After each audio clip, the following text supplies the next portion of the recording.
Hey, good afternoon, everybody. It's Brian Wilson, and it's 6 minutes past the hour of 3 o'clock on Super Talk 99.7. And yes, I have a tickle in my throat. Let me see if I can get rid of that right here. That helps. Nothing like having a cough drop in your cheek while you're doing 4 hours of talk radio. Could be worse. Yeah, I'm sorry for that. It is something that hits me about twice a year. And it just sometimes the attacks I can't see them coming, and I haven't found anything yet that stops them. So excuse me, I apologize. I'll start with a drink of water, and you can play the first of our songs to start us off.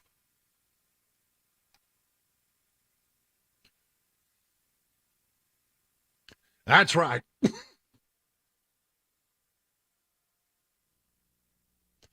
We got a blue moon coming tonight, and that's a rare thing. You say, well, how rare is a blue moon? Well, happens about every 2.5 years. Once in a blue moon. That's right, once in a blue moon. We get one in the early part of a month, like usually the first or second, and then we get one at the end of the month, and that doesn't happen all the time. So that makes it a blue moon. It is also a supermoon, which means that its proximity to Earth is closer than it normally would be. And so it will appear larger than the sky than it normally would. A blue supermoon, the last one was 2009. The next one, 2039.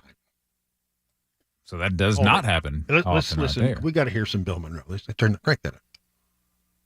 Yeah, nobody does it better than Bill Monroe. Maybe that young boy, Marnie Stewart. That's what Bill Monroe apparently called him, Marnie. That's what Close I understand. enough. He never corrected him, I'm sure. Yeah, I'm sure. Well, he's Bill Monroe. Yeah, I don't know. No, it's sort of fun. I'll go ahead and put this thing out of our misery. But it is a rare thing, and Saturn is very prominent in the sky tonight. You'll be, in fact, if you have any kind of, telescope or even a good pair of field glasses, you should be able to see the rings of Saturn. That's pretty cool. I don't think I've ever seen those with my own eyes. The last few days have been sort of really good. I mean, I've seen it on some of my social media feeds, people taking their telescope out in the backyard and getting a pretty decent shot of Saturn. It's very bright, and its proximity to Earth right now is at sort of a rare moment. Doesn't happen very often. I think it happens less often than a blue moon. Well, there you go. Yeah. I can see somebody going out tonight and looking up at the moon and going, that moon don't look blue to me. Yeah, see, it's not about the color. No. It's about how rare it is. And I don't know where it came. Well, the old phrase, I haven't seen you in a blue moon. That'd be about 2.5 years. That's a pretty good while. And I do this all for Mac Morey, and he's not even in the newsroom right now because he counts on me for all of the moon news. Yeah. He's missing it. Oh, well. Well, let's see if I can get through this opening segment. And again, I apologize. I'm really struggling just a little bit right now. Trump news. Let's see what's going on with him. A lot of people looked at the debate the other day and said, Donald Trump had to be watching to find out who might be his running mate. And Trump said today that he's very much impressed with Vivek Ramaswamy and said he would consider asking the 32-year-old biotech engineer to be his running mate. I think he's great. This is Trump talking to Glenn Beck. Look, anybody that said I'm the best president in a generation, he said it a couple of times, I have to like a guy like that, says Trump. During the interview, Trump openly discussed his thoughts on the presidential candidacy of Ramaswamy, indicating his receptiveness to a youthful and comparatively unestablished candidate who could bring a fresh perspective to Washington. President Trump considered the frontrunner for the GOP nomination, described Mr. Ramaswamy as smart, young, and got a lot of talent. When asked about the possibility of Vice President Ramaswamy, he's a very, very intelligent person. He's got good energy. He could be some form of something, I'll tell you. I think he'd be very good. I think he's very good. I think he's really distinguished himself. That's from this president. That's a great deal to praise. He is not suffering at all from all of the lawsuits that have been filed when it comes to fundraising or his poll numbers. His poll numbers go up every time they throw a new lawsuit at him. Now comes this from hotair.com. Donald Trump has raised $20 million in August, according to his campaign, since he was processed in the Fulton County Jail. He has raised more than $9.4 million. So $20 million in August, $9.4 million after they took his mugshot. Despite the multiple indictments in the first ever presidential mugshot, his contributors continue to send in campaign contributions. The campaign knew the mugshot would be a moneymaker, and fundraising came swiftly as soon as it was released. The angry scowl seen around the world is marketed on various merchandise on Trump website. Trump haters are buying up merchandise and other sites and displaying it on social media. So it helped him a lot. But I mean, I'm telling you, 36,000 T-shirts, 24,000 coffee mugs, 8,600 posters. One thing that people talk about is the amount of money Trump is spending on legal bills and how a lot of these bills are going to be paid by campaign contributions. It's been reported that the mugshot merchandise is being earmarked for campaign activities, but won't be used to cover legal expenses. Trump has spent tens of millions of dollars on legal bills since the season of indictments began. And of course, he's facing 91 counts in all for indictments. Trump raised $5 million in the first 48 hours after the indictment in Manhattan, $10 million over 5 days. After the indictment over the mishandling of classified documents, his campaign raised another $6.6 million. I mean, he's the Teflon Don. Nobody can touch this guy. He's absolutely, he's just like bulletproof. There's nothing in the world that seems to impact this guy with his regular, followers. They're all on board. They're all ready to go. They all like him and are ready to vote for him again. And the more you attack him, the more you try to do that. You know what he says? He says, just keep coming at me, because the more you hit me, the more I come back. It's almost as if he were... If you strike me down, I shall become more powerful than you can possibly imagine. Well, I think he is really the proof of that. He's the Obi-Wan Kenobi of politics. That was Obi-Wan, wasn't it? Yeah, that was Obi-Wan. Obi-Don Kenobi. There. Oh! You just gave... Oh, I'm glad we claim copyrights on that one. Obi-Don Kenobi. I love that so much, Chris. I can't tell you how much I love that. That's pretty clever. Fox is now announcing who's going to be moderating the second GOP debate, September 27th at the Ronald Reagan Presidential Library. Hosted by Fox Business, will also air in Spanish on Univision. We are very proud to have Stuart Varney and Dana Perino co-moderating the second debate with Univision to provide Americans with a comprehensive view of the qualifying candidates vying for the Republican nomination, says Jay Wallace, president of Fox News, in announcing the decision Wednesday. Fox hosted the first Republican primary debate last week. Former President Trump, the frontrunner, skipped the event. Let me just say this. I know Stuart Varney a little. I know Dana Perino. Maybe I've been around her maybe a little bit more than I've been around Stuart. But in my mind, two of the sharpest minds at all of Fox News right there. You may not be familiar with Stuart Varney. He has a British accent, but I think I'm correct in saying that he has now become a naturalized American over all these years. And what a good guy he is, and very smart, and has the most amazing ability to take very complex ideas and explain them in a way that most people can understand. So he has a real way of not only sort of asking the right questions at the right time, but also having the ability to connect with the audience in a way which is remarkable. Dana Perino, you probably know a little bit better, but if you watch Fox News at all, She's on there, it seems like every time you turn the TV on. Former Bush press secretary. I've always liked her. I think she's incredibly whip smart. In fact, both these people are wicked smart. They really are. So that's going to be pretty interesting to see how that debate plays out. And it's going to be interesting to see who actually ends up making the debate stage. It will be a smaller group. And none of them are likely to be the nominee because I don't think Trump is going to be involved in the second debate either.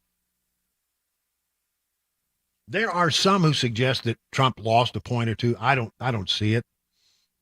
The polls that I've been seeing, they vary between, Trump leads DeSantis by anywhere between 30 and 40 points. And it's been consistent for some time now. So he's making money. He's putting money in his pocket. He is thinking about his vice presidential running mate. And if these lawsuits are bothering him, it doesn't seem to be the case. You don't see any stress there. You don't see them making any real missteps, like your president did. Did I mention that? Yes, your president has done it again. Your president has begun telling this same old story one more time.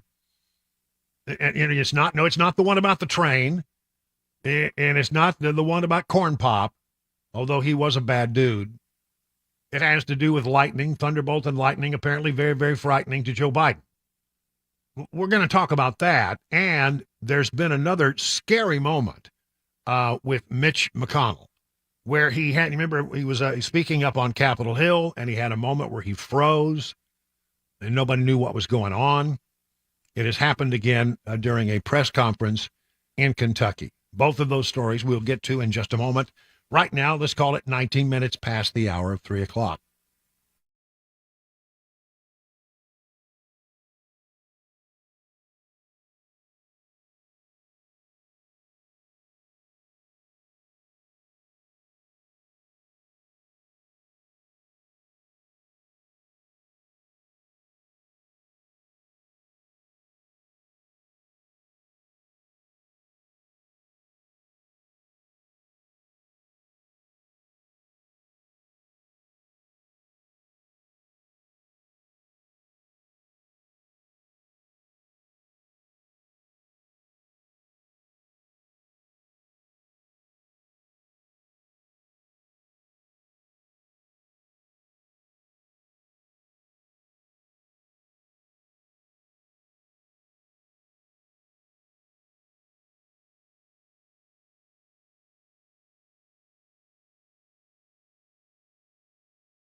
Tracking Hurricane Adelia, a Category 3 hurricane right now hitting the west coast of Florida on its way to South Carolina and Georgia tonight. We take a look at that, plus some crime right here in Tennessee. That and more coming up. 3:30 Super Talk, 99.7 WTN.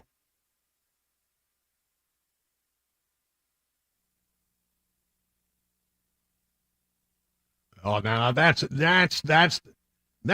a really nice version. That's Billie Holiday. No, that's Ella Fitzgerald, actually. Oh, excuse me. Yeah. Beautiful. Excuse me. Well, it was written. The song was written in 1934, and so that's probably the more tradition. But do you have the Marcells? Because that's the one that I think a lot of people really do remember. I may have that. Yes, I don't want to ruin it all. I don't want to shoot my wad right out of the gate. All right, then we'll wait a while.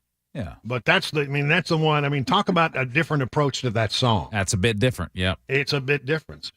Boppa mow mow. Okay. We want to talk about poor Mitch McConnell. He's, he had a moment. He just had a seizure. It's like he just blanked out up on Capitol Hill. I think it's about a month ago it was that we had Mitch McConnell having this incident. He's standing outside the chambers, and leadership is surrounding him, and he starts to answer questions, and he just stops mid-sentence and stares off into the distance until those around him figure out he's having a moment. He's having something happening. We don't know what it is, brain freeze, something or other, but he couldn't speak.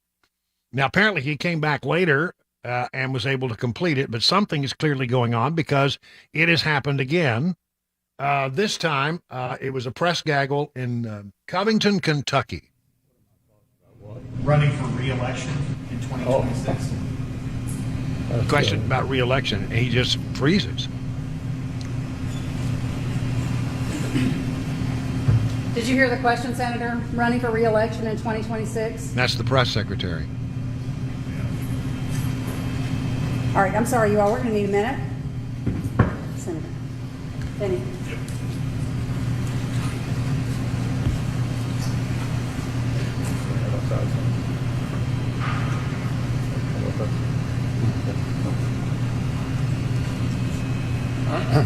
Okay. Somebody else have a question? Please speak up. So he said he's okay, and I guess that meant it's okay to go on now. But something is going on with Mitch McConnell that and I think he owes it to his constituents to give a more thorough answer than perhaps he has given thus far. Because something is not quite right. It's really not quite right. But as long as we're going to talk about politicians who are not quite right, let's turn to our own president of the United States. Ladies and gentlemen, you're not going to believe it. After being mocked roundly for telling the story while he was in Lahaina looking at the damage, he once again brought out that old chestnut about how he nearly lost his house because it was struck by lightning. I didn't know anything like that, but lightning struck my house. We had to be out of that house for about 7 months while it was repaired because so much damage was done to the house, and half the house almost collapsed. Well, again, 2004 is when this happened, and the fire department said, it was contained to the kitchen area. Doesn't sound like half the house was burned up. Doesn't sound like, he was also about to lose not only his house, but also, I almost lost my wife, my 67 Corvette, and my cat. Yeah, he keeps talking about these things, but at the end of the day, there's not much truth to the story. Was there an incident? Yes. Was it involving lightning? Apparently, yes. Did it destroy the house in a significant way? Contained to the kitchen? No real problems. No real problems. They apparently the fire department brought the thing under control in a matter of minutes. They were quick on the scene. And so, again, why does he keep bringing this up? Why does he have the need to try to make it a bigger story than it really is? Why does he like to compare what other people have lost when they've lost everything to his incident in 2004 which, I mean, it probably would be something every person would remember, but it wasn't like the house was not about to collapse. The kitchen had some minor damage and had to be rebuilt. As far as I know, the garage is detached. So I don't know why in the world he would claim these things and why he continues to tell this story. But he does. Mitch McConnell freezing the president of the United States, lying again, and telling, well, I mean, I don't know that he's lying, but he's certainly not. He's trying to make it a much bigger deal than it is when compared to people who've lost everything. I just don't understand it. In fact, there are signs up in Lahaina. Mr. President, we're so sorry you nearly lost your 67 Corvette and your cat.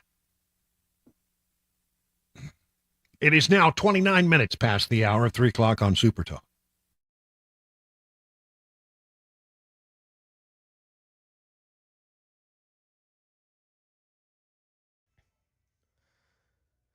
.30, I'm Mac Maury with your top stories. Right now it is 86 degrees in Nashville. We've got a traffic plus a weather forecast coming up in 2 minutes.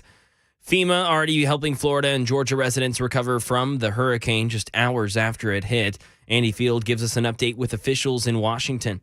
Hurricane Adelia breaking records in northern Florida. Adelia is the strongest storm to hit this part of Florida, to make landfall in this part of Florida in over 100 years. FEMA Administrator Deanne Criswell saying the low-lying areas have created dangerous flooding. She has more than 1,000 federal workers there all ready to help. And President Biden noting he's spoken with all governors in the states currently in the storm's path and has deployed around 1,500 personnel to assist in recovery and rescue efforts. Right now in Washington, D.C., a federal judge says former President Trump attorney Rudy Giuliani forfeits a defamation lawsuit brought by 2 Georgia election officials who claim their lives were threatened after claims of ballot tampering. Giuliani loses because he failed to produce evidence subpoenaed by the attorneys for Ruby Freeman and Shay Moss as the case moves forward. That is the latest news. Weather and traffic next. I'm Mac Maury, WTN News.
Let me tell you about Nashville Gold and Coin. If you have the desire to add gold or silver to your portfolio, listen up.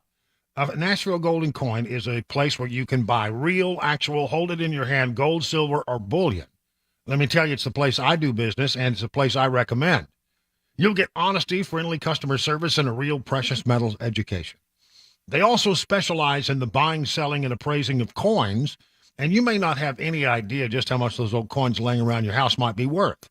I brought in a box that I had in my sock drawer, turned out to be worth $1,652. And whether you're in the market to purchase precious metals or you just want to find out what those coins in your closet might be worth, schedule a one-on-one consultation today. Go to NashvilleGoldandCoin.com. That's NashvilleGoldandCoin.com.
Good afternoon, everybody. It's 35 minutes now past the hour of 3 o'clock on Super Talk 99.7.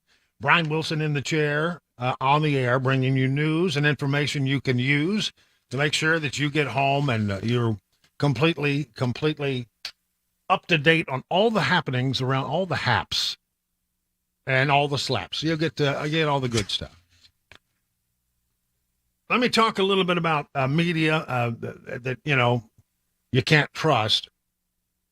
CNN, I'm telling you, they've been all over the place. And by the way, the network that was once the number one most important news network in the world, and it really was at one point, has become a laughable joke. And they lost. They got rid of their last guy who was running things. And this guy, his name was, I think, Licht, and he got licked, and nobody, quite frankly, thought that anybody would want the job after that because the numbers are so low and the task is so high. You see, the problem with CNN is it could never make up its mind as to what it was going to be. For the while, it was going to be, they moved a little to the right. Didn't work for them. People thought it was insincere. Then they went back to being, sort of, an organization that would try to play it up the middle, but they didn't do that very well either. And nobody was interested. And then so they went to and started becoming another MSNBC.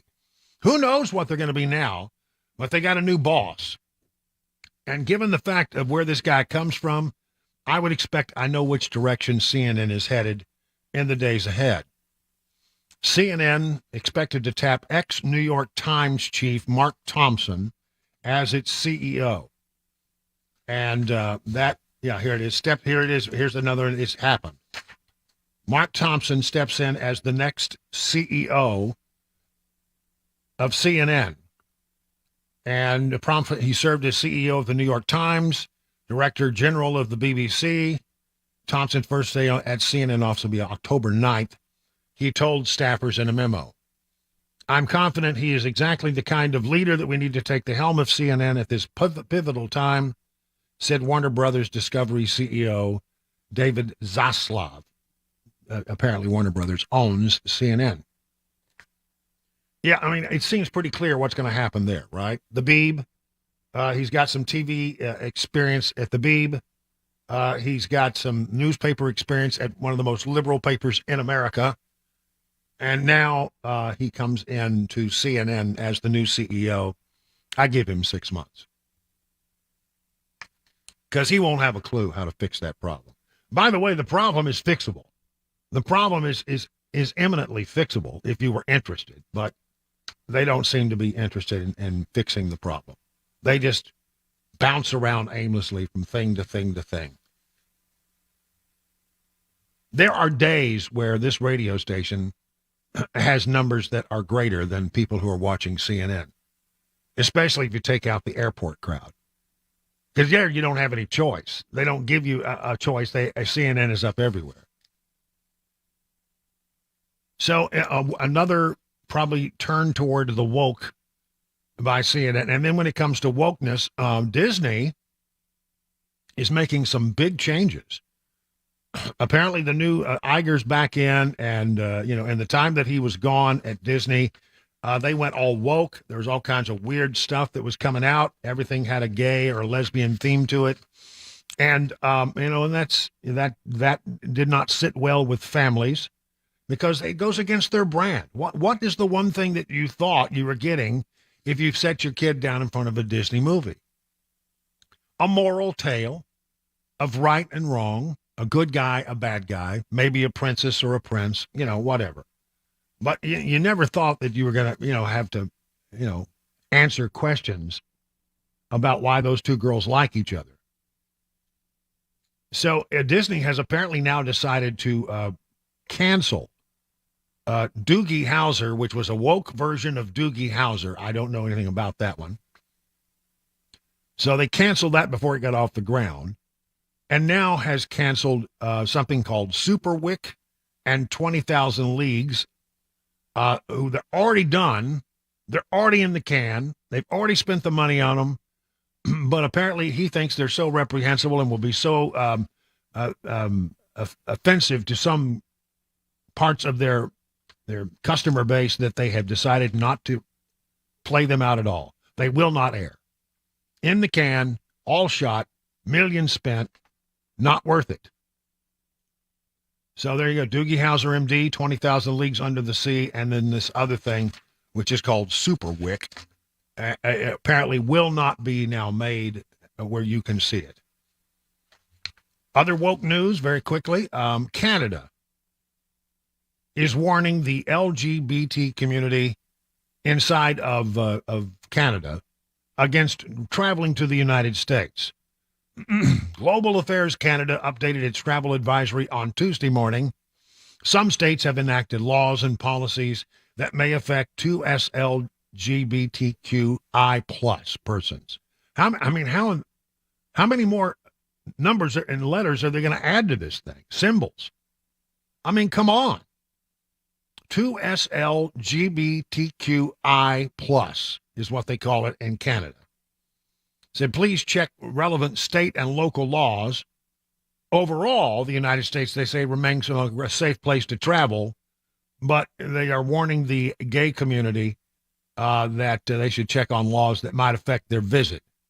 I don't know. Deputy Prime Minister Chrystia Freeland told the press that travel advisories are done very professionally, adding there are professionals in the government whose job it is to look carefully around the world and to monitor when there are particular dangers to particular groups of Canadians.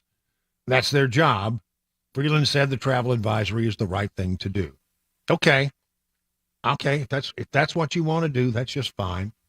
I don't know. I used to think of Canada as being this place where, there were rough and tumble lumberjacks and the Royal Canadian Mounted Police, and, the men were men and women were women, and it was just, sort of a wild, woolly, sort of foresty kind of place where, you wouldn't expect that you would have people who are so concerned about their safety that, if they're in the gay community, they may not come to America. If you don't want to come to America, that's your business. But I don't think that places like Tennessee hate gay people. That's not what it's about. We don't hate gay people. We just hate certain things that become a part of the culture that we think maybe, for example, that we ought to let kids grow up to be adults before they start mutilating and changing their bodies. How is that being against gay people? That's about looking out for the interest of young people who are not yet ready to make those decisions for themselves. That's not anti-gay. That's simply something that, a lot of places in Europe have already come to the conclusion this is the way it should go. I mean, we're way behind Europe on this one. Europe has already had this conversation, considered it, and decided that, that was a bad idea. They don't recommend it for children. So, I'm talking about therapies that would turn a woman into a man or a man to be more woman-like. But, it's not about hating gay people, and gay people can come to Tennessee. They can go to Lower Broadway. They'll be treated with respect. Nobody's going to be out to pick a fight with them. That's just not what we are as a people.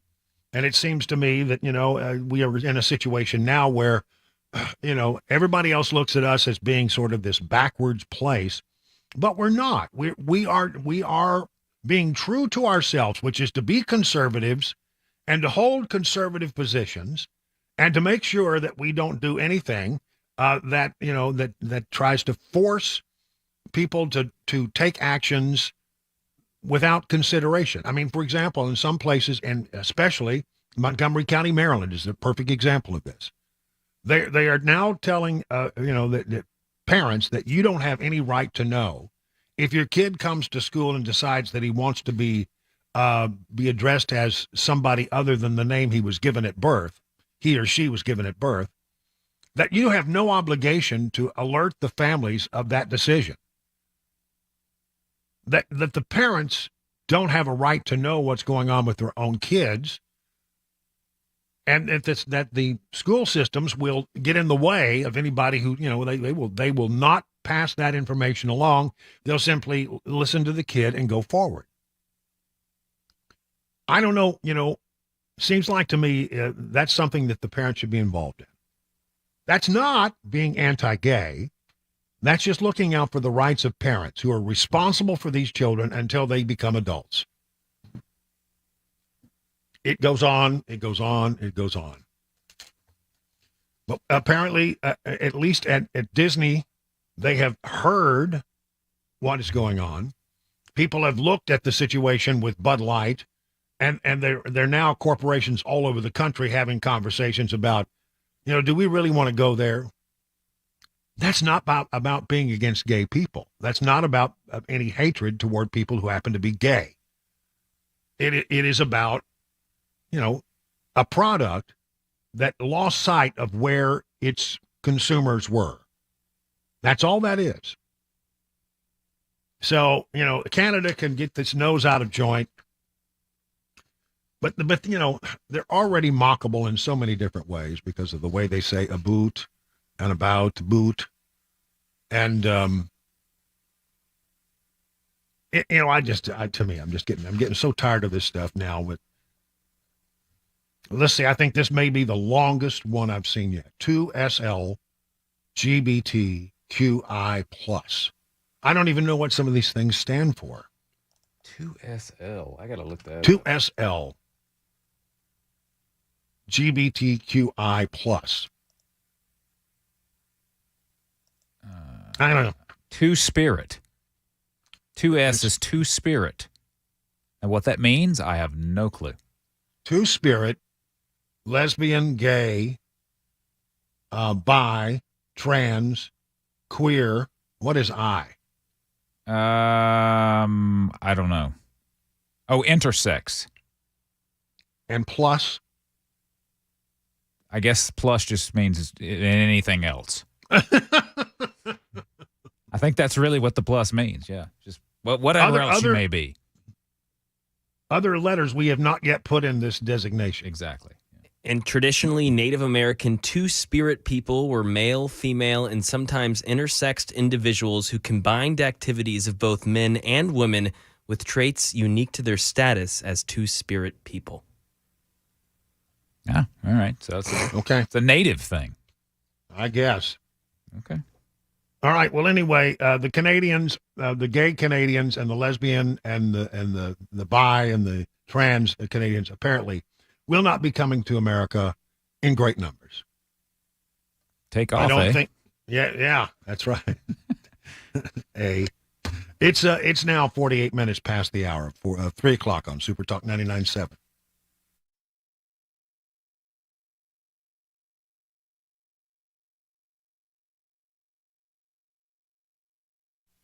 Let me talk about Eurofix. You noticed how unreliable things have become these days? Like someone tells you, oh, it'll be ready at 4, and then you get there at 4 and it's not. People are really tired of that kind of stuff. If you've had it with unreliable vehicle repair shops, come to Eurofix. Eurofix turns unreliable into reliable. And Eurofix has your vehicle ready when it's really supposed to be ready, so you're not standing around and waiting. Eurofix repairs all European cars with a quality that beats the dealer without dealer pricing. That's because dealer repair shops are designed to pay virtually all of a dealership's overhead, and that's a lot of money. Why would you want to pay? As loaner cars are very popular. If you're tired of unreliable repair shops, come to where it's reliable.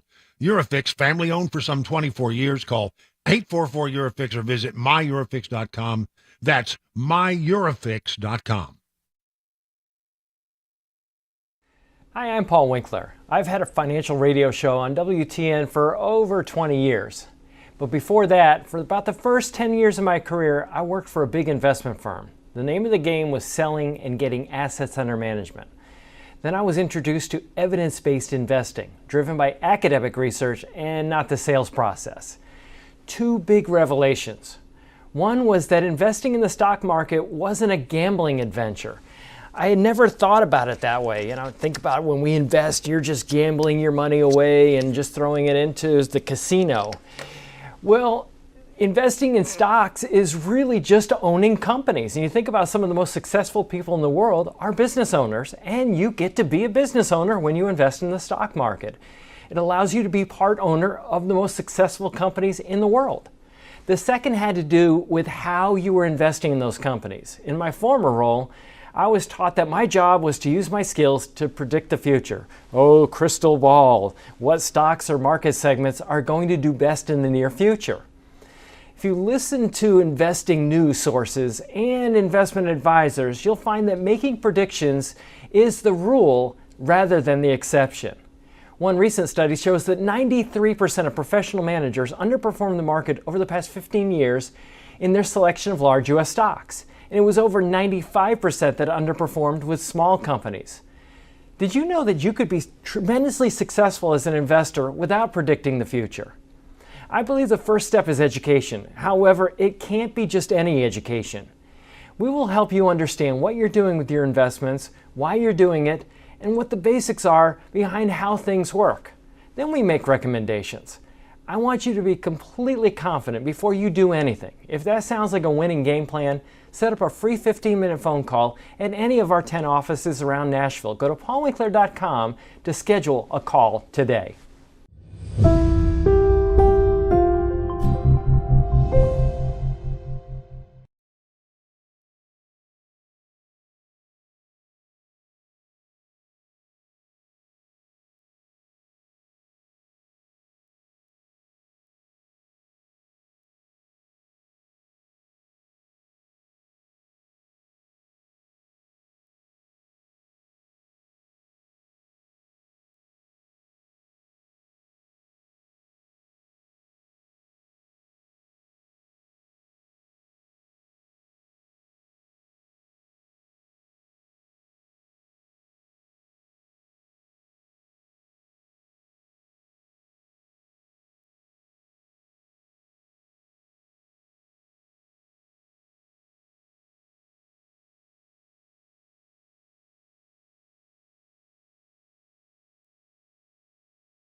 Hurricane Adelia, now a Cat 1 storm, and is headed to South Carolina. We take a look at that storm, plus what President Biden says about funding to natural disasters. And speaking of funding, we're also going to look at what amount of money Middle Tennessee counties are receiving from Tennessee's $200 million school safety grant money. Those stories and more coming up at 4 right here. Super Talk 99.7 WTN.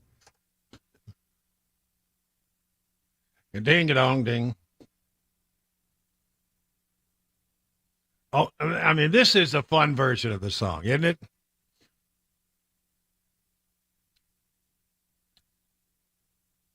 Dang-a-dang-dang.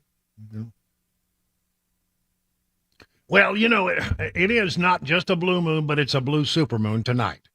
And, you know, when you go out tonight, be sure and look up. I mean, I don't know how many clouds are going to be in the sky, but you'll still be able to see the moon. It's going to be very full and round and close to the earth, because not only is it a full moon, it is a super moon because it's one of those 4 moons a year that we get where the moon is a little closer to the Earth. So when it rises, the atmosphere acts like sort of like a magnifying lens. And when it's especially just coming up on the horizon, the moon looks huge. I mean, it just looks so huge because it's getting the beneficiary of the magnification that happens when you look through a portion of the atmosphere at it.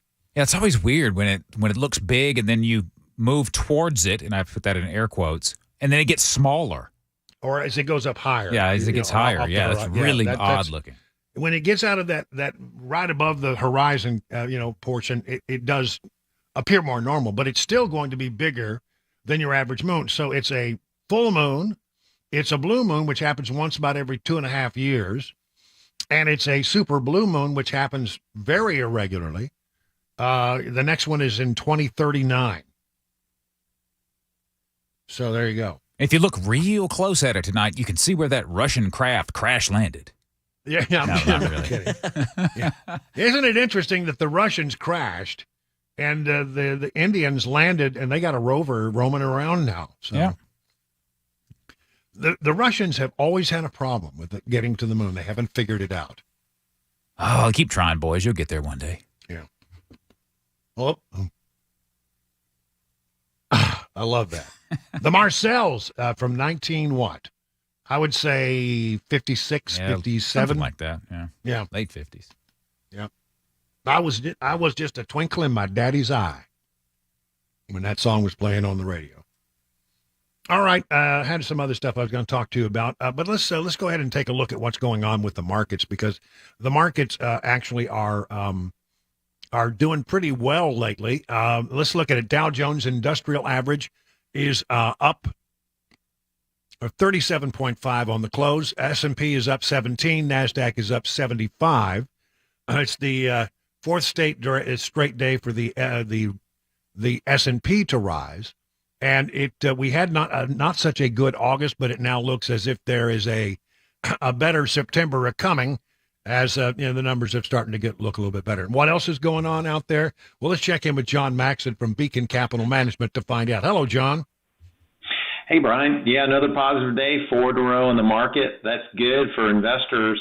And, this was a case really where bad news is good news. We had a couple of reports came out in the last couple of days. Today, GDP was revised down from 2.4 to 2.1. So on the surface, you would think that was bad news for the economy that's slowing. But really, this still all boils down to investors looking at what this is going to mean to the Fed raising interest rates. And so when you have softening payroll and you have softening GDP, that's actually good for interest rates and potentially the Fed pivoting if it doesn't go too far. But the real test is going to be tomorrow, because we'll get that inflation report, which is the Fed's favorite report. So that's a big report to watch tomorrow. And we'll have some ideas because this all impacts what might happen with interest rates. Thank you very much, John Maxon with Beacon Capital Management. Learn more about the things they can do for you at Beacon Capital Management by going to their website, askbeaconnow.com. It is now 58 minutes past the hour of 3 o'clock on Super Talk. Let's talk about Rhino Shield. If you're thinking about painting your house, stop for a moment. Just stop. Painting, will make it look a little better, but then, in a couple of years, and it won't be very long before you start having the problems that you have with paint, the chipping, the cracking, the peeling. But if you called the folks at Rhino Shield of Nashville, you wouldn't have to think about painting your house for 25 years, a full quarter century. Rhino Shield is not paint. It's 10 times thicker than paint, is infused with special 3M ingredients, billions of microspheres that allow the coating to expand and contract, and that's why they can offer a 25-year warranty against cracking. I don't think that they have anything to do with that. Cracking, chipping, and peeling. Well, anyway, Clay Morris and the folks of Rhino Shield of Nashville have a great reputation, much better than mine at the moment, and they care deeply about doing quality work. Don't take my word for it. Amanda said her house turned out beautifully. Joan said the work was outstanding. My friends, the Garretts, they're so pleased they got a couple more projects. Why don't you reach out to Clay Morris, and here's the number, 615-474-1729. Learn more at rhinoshieldnashville.com.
4:01. I'm Mac Maury with your top stories. Currently 85 degrees in Nashville. Got a complete weather and traffic report headed your way 5 minutes.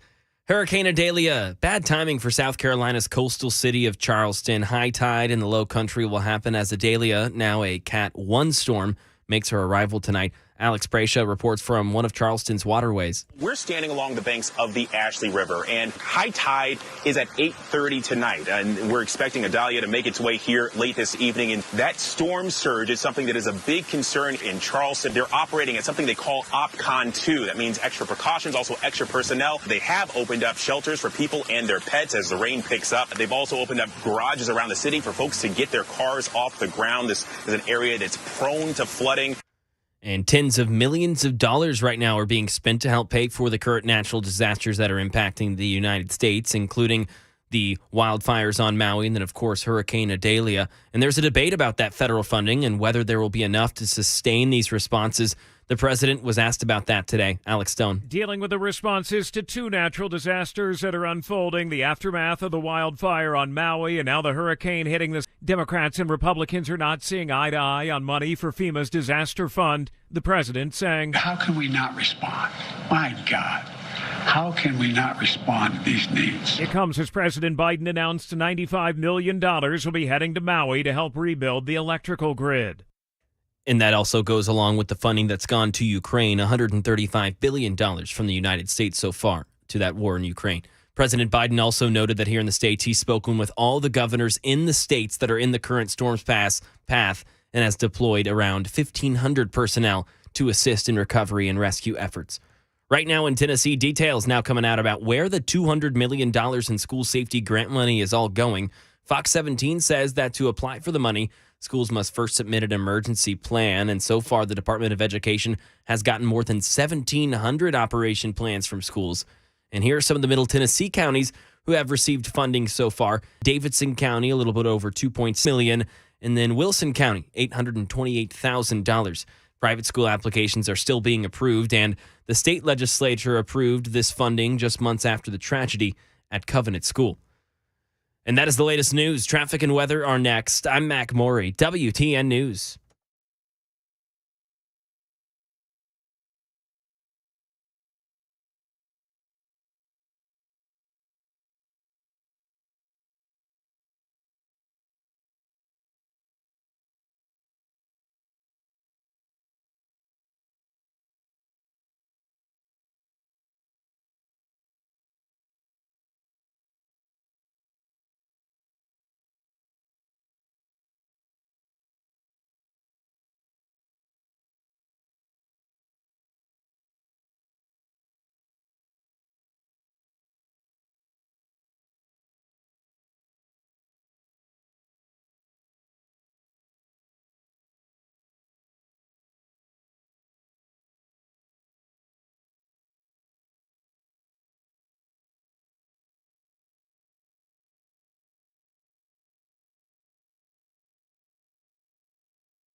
It is 7 minutes now past the hour of 4 o'clock on Super Talk 99.7. I'm Brian Wilson, your friend and radio buddy, and you're listening to The Drive for this 30th day of August. We're almost done with this month. And then we start September. Can you believe it? Labor Day just around the corner. Oh, my goodness. Let's buckle down, though, because we got stuff to talk about. And standing by on the Newsmaker hotline is the congressional representative from the Tennessee 7th Congressional District, Congressman Mark Green. And boy, there's a lot of stuff and a lot of ground I want to cover with you. Congressman, thanks for joining us here on The Drive. Yeah, Brian, always great to be on your show. All right, well, good. You've been put in charge of investigating what's going on down at the border. Man, there was a story the other day, got everybody's attention, said that there was somebody apparently that had ISIS connections that was acting as a smuggler to get other people across the river down in Texas. And nobody seems to know anything about how many people got across. And they're apparently running around in circles trying to make this situation better. But they said this is exactly what everybody's been worried about, isn't it? Yeah, I mean, we've been telling them this ever since they got in control and opened the border, that, the bad guys are going to take advantage of this. And now you've got these Uzbekis who've been smuggled by a potential ISIS facilitator, and they're in the country.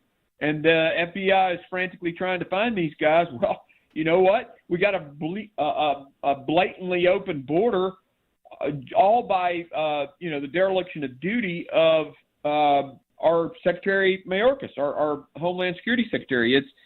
It's exactly what we've been saying from day one, and why we passed the border security bill that we passed. The Senate has just failed not to pass that or even look at the bill. It's the Democrats and their they can't tell a good guy from a bad guy, Brian. No, they can't. There are 1 million people that have come across the border that never came in contact with law enforcement, the so-called gotaways. And those are the gotaways. 1 point. Well, okay, I'll take your number. It's the last number I saw was 1 million. 1.5 million people come across, never had any contact with law enforcement. We don't know anything about these people. And those are the known gotaways. There's also a category that they don't have a number for, which is the number of unknown gotaways who came across. That could be somewhere in the neighborhood of another 500,000. So let's talk somewhere in the neighborhood of maybe 2 million people in this country that never got vetted, never got screened, who came into this country, and we don't know who they are.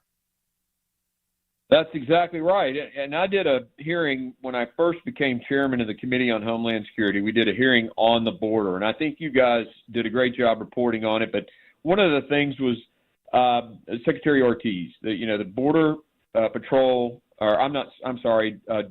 Chief Ortiz, the Border Patrol chief, and he said that unknown number is somewhere close to, he predicted 20%. So we have the known gotaways, which are someone, Border Patrol sees the individuals running, they count them, but they can't get there to stop them. That's 1.5 million, and they think another 20%. I mean, it is insane. It is unconscionable what's going on, and we're yelling at the top of our lungs. And the Democrats in the Senate and the Democrats in the White House are just whatever. They don't care. Yeah, it's as if they forgot that 9/11 was carried out by 12 guys with box cutters. That's right. And again, we're just I could talk about this all day long, but I do want to hit you on some other topics. It's infuriating, though. I get it. It is. It's absolutely maddening that this is going on. The President of the United States is under investigation by the House Ways and Means Committee, by the Oversight Committee, by the Judiciary Committee, trying to figure out, about this relationship that he and his son had and whether or not there was any quid pro quo. You've been away from the month of August, and as you return, it seems as if it's moving almost straight to the idea of having an impeachment inquiry. Are you in favor of that? Oh, absolutely. I think Kevin should already have called for an impeachment inquiry. I have been communicating with him. It's time, and I think it's going to happen. I mean, you look, it's funny, a crook by crook is still a crook, right? Whether it's Robert Peters or whatever. This guy used his position to put money in his own family's pocket. And the quid pro quo with the prosecutor in Ukraine and all this stuff, it is so horrible. And the fact that the mainstream media just seems to ignore this is as revolting as an open southern border. Well, basically, an impeachment inquiry just gives the House some supercharged abilities to investigate. But it's not an impeachment. It's not an actual impeachment trial. That would happen in the Senate, but it's not an impeachment in the House. It just gives them the ability to investigate. Okay, so are you in favor of, if everything seems to be coming together, of going forward with impeachment of a sitting president? Of course, if that, here's the process that was never adhered to under the last, majority when the Democrats had the majority and impeached Trump twice. Step one is an impeachment inquiry. That's where it's like the DA goes and presents the information or gathers the information, does the investigation, and then you go to an impeachment, which is basically the indictment. And then it goes to the Senate for a conviction on the indictment. That's the process for the Constitution, and that's what we ought to defend. And so we should have an impeachment inquiry as soon as it possibly can be formed. Those powers, they should go out, gather the information. I think the information is going to very clearly show this guy's a criminal and needs to be impeached and removed from office. All right, and so we'll keep watching that one. But of course, even if you impeach in the House, no guarantee that the Senate will pick it up and have a trial. So you can only go so far when the Democrats are in charge. Well, they have to have the trial. They once we send it over, they're constrained on. They have to have the vote. Now the question is whether they have the votes to remove, and it's unlikely considering the way our two-party system's working right now. All right. Ukraine. A lot of talk now about whether or not we should continue to send money to Ukraine. I am one of those people who is in favor of letting the Ukrainians, degrade the Russian military and fight a proxy war on our behalf to weaken Russia.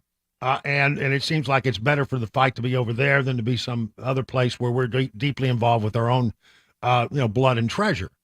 But a lot of people are now saying maybe we ought to stop sending money to Ukraine. Where are you on that? I think we need to let Europe manage all of the government stuff. So the United States doesn't need to be sending money for their school system, and because they don't have a functioning economy right now. They're at war. So so I'm for Europe doing that. The United States can still, I was just in Germany last week. I met with the Ukrainians who were there training on the M1 tanks.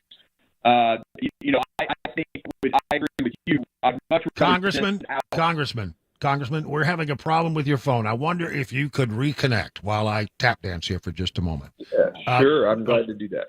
All right, do that because it was causing a problem where we couldn't understand getting about every third word. He's going to call right back on a different line. I apologize. This sometimes happens. This happens. You're making a call across town sometimes. You just get a bad connection, and it takes a moment or two for it to clear. Okay, the congressman is back. Congressman, you were saying about Ukraine. Yeah, so I was just in Germany last week meeting the Ukrainians who were training on the M1 tanks. And I don't know what you heard of my discussion. I think the Europeans need to pick up all of the government support. The United States needs to stop doing that. But your philosophy of keeping Vladimir Putin from winning, that's essentially what you were saying, I think is the right answer. We can't allow Vladimir Putin to win. I mean, he'll just take another country. He said he wants Poland. He says he wants to recreate the whole Soviet Union. The Baltics will probably be next. So we have to continue to support them militarily, and I think the United States can do that a lot cheaper. The only issue I have, and the thing that's going to, make me vote against military support is we need our DOD to be transparent with Congress and with the people, what we're sending. And right now we're having a hard time getting information from the DOD. So whether or not I vote or not vote is going to be dependent on more than just whether or not we should kill Russians, or keep him from taking a country in Europe. It also has to do with how we're doing it and whether or not our administration's being transparent with Congress. There's going to be another funding battle to come, and I've heard some people in the House saying, you know what, if we have to close down the government this time to get to the Senate to be more serious about making some budget cuts, well, that's just the way it'll have to be. How do you feel about that? Yeah, I feel the exact same way. I mean, I am sick and tired of the spending that has just gone on unabated in this country, and we've got to fix it. And there's also the issue of the border. We in the Freedom Caucus have placed a demand that the Senate entertain House Bill 2, HR 2, that we passed, that I helped write, my committee and I. I'd love to make that them getting money contingent upon fixing that. Right. So you're ready to stand your ground this time, and it may be uncomfortable, but is it something we're just going to have to go through? I think so. I don't see how there's any way around it. I was involved with the longest shutdown in the history of the country when my first month in Congress. So not averse to it. We have got to get spending under control, and we've got to secure our border. Period. And finally, my last question is: during a recess in August, you get to go back generally to your home district and meet with people, and you get an earful. What are people talking about as you go around your district during this August recess? Well, I think it's probably a little biased, Brian, because they know I'm the chairman of Homeland Security. So the thing that comes up with me first is, why is Mayorkas still warming a seat at the department, and when can we get some action on the border? How's the I'm doing an investigation on Mayorkas right now. We're in phase 3. In fact, folks should tune in to C-SPAN and watch the guy Tim Ballard, who actually is the real guy that the movie Sound of Freedom was made about, is going to be testifying in my committee September 13th. So we're doing our phases of investigation. That's what people are asking me about. Of course, the economy. There's a big concern about central bank digital currency and what the Fed is doing with Fed Now. That comes up a lot. Those are probably the 3 biggies.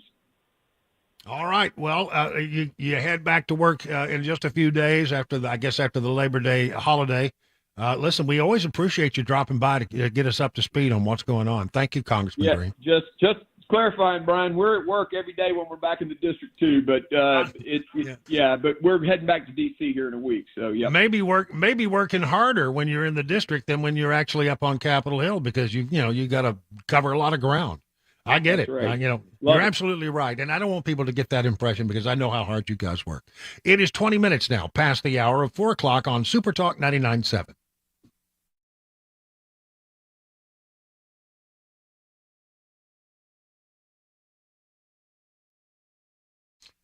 USS can help you with your structural or your waterproofing issues around the house. We had some rain the other day. It was pretty severe, pretty heavy rain. Did you come up with some kind of problem you are concerned about? Why don't you reach out to the folks at USS, 615-488-7855. When it comes to large home repairs, a lot of times homeowners don't like the warning signs that they see. They're afraid of what they might hear if they call somebody in. But here's the truth about it all. It could be something big that needs to be fixed. It could be a small problem that will become bigger over time, or it could be nothing at all. The bottom line is you don't know, and you certainly don't want to be sold something that you don't need. So get peace of mind at United Structural Systems, 25,000 satisfied residential customers. And here's what happens. They come out, they take a look at your situation. They give you their best advice, and they say, this is the pathway to fix this problem. If you decide to go forward, you don't pay a penny until the job is done, and you are completely satisfied. That's USS. They guarantee their best, serving Middle Tennessee, Southern Kentucky, Western Kentucky, Northern Alabama, online at USSTN.com. And again, that number, 615-488-7855.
Hurricane Adelia, wildfires in Maui, and the funding to those disasters, plus today's money news. That coming up at 4:30. I'm Mac Morey here on Super Talk 99.7 WTN.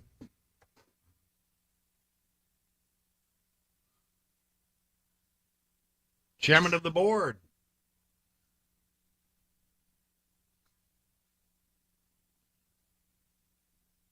That's right. Big blue moon tonight. Big blue super moon.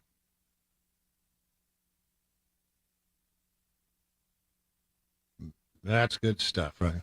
That is Sinatra, right? Yes. Yes, Yeah, it I thought is. He's just cool, man. Yeah, Just cool. he was cooler than cool when he was a young guy. A lot, boy, I'm telling you, the crooners. You know how they became known as crooners? I do not. They actually it's a technique that they used with the microphone, and I'm gonna demonstrate it for you here right now. I'm about 3-4 inches away from the microphone, right? Yeah. But if you get close to the microphone, the bass of your voice sounds bigger, right? It does, yeah. And so the crooners would sing very close to the microphone, but they weren't singing very loud, but they were singing very close. And there was one particular mic that came out at the time that was built by the RCA Corporation, it was a ribbon mic, that they all used. And it really enhanced the bass of a person's voice. And it was because of this technique of using that. It's actually a flaw in the mic, but they used it to their advantage to get this really sort of really very cool and intimate sound while they were that's right. Blue moon. See, I can't do it, but I mean that's what it was. It really was a microphone that had a flaw in it. The RCA DX77 or maybe the 44BX. Wow. Nerd alert. Listen, I know my microphones, I tell you. That's for sure. A toddler has escaped out of their house. This is the story of Marissa Pfeiffer and their 3-year-old son. I think the son's name is Aiden, yes. They apparently laid down for a nap. And everybody went down for the nap. Mom decides to take a little bit of a nap. She wakes up. Aiden is nowhere to be found. His sister is there, but 3-year-old twins. Aiden is nowhere. Adelia is there. Well, apparently, she went immediately to 911 to report Aiden missing when she learned that her son had apparently gotten up from his nap, put on his shoes, and walked to the nearest McDonald's restaurant across the street. He was just there at McDonald's, and a woman saw him and said, well, he doesn't seem to have a parent with him, and they reconnected them. She said her 3-year-old son is something of an escape artist, explaining that he's been trying to break out of his room for a while now. He would wake up in the middle of the night and walk out of his room, so we put a baby gate in front of their door, but he broke the gate. So I had to take the gate down. They have put additional locks on the basement door, but never thought to add additional security to the front door. Apparently, Aiden, very advanced for his 3 years on the planet, had figured out how to unlock the door and go across the street where, apparently wanting a Big Mac or a Happy Meal. Wanted some chicky nuggies. Yeah, there you go, chicky nuggies. That's right. Anyway, can you imagine, though, 3 years old and the kid, you can't keep the kid. I mean, shit, mom didn't do anything wrong here. You put your kid down for a nap. You don't think the kid's going to sneak out of the house and go down to McDonald's and order up a hamburger. I don't know.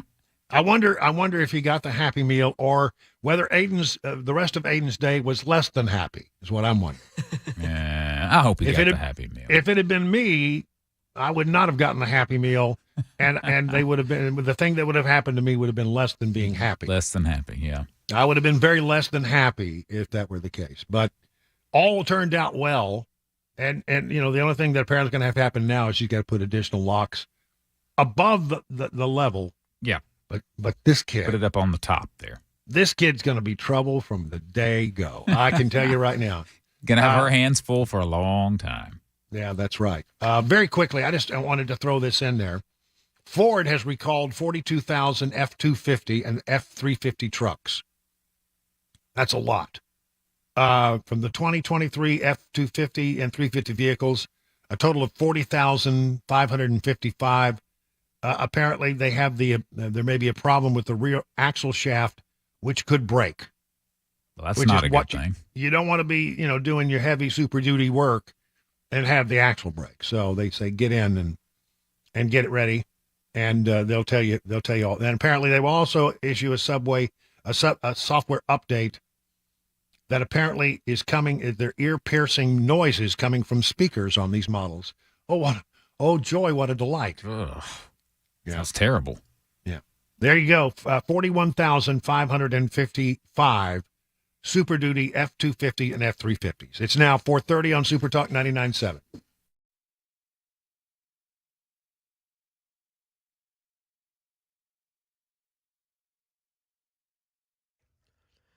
.30, I'm Mac Maury with your top stories. 85 degrees here on Music Row. Full weather forecast, latest traffic report on the way in 5 minutes. Hurricane Adelia has slowed down significantly since making landfall in Florida this morning and has now been downgraded to a tropical storm. Those hurricane watches for Georgia and South Carolina have changed to tropical storm warnings. And the other natural disaster impacting Americans right now is on Maui with the wildfires.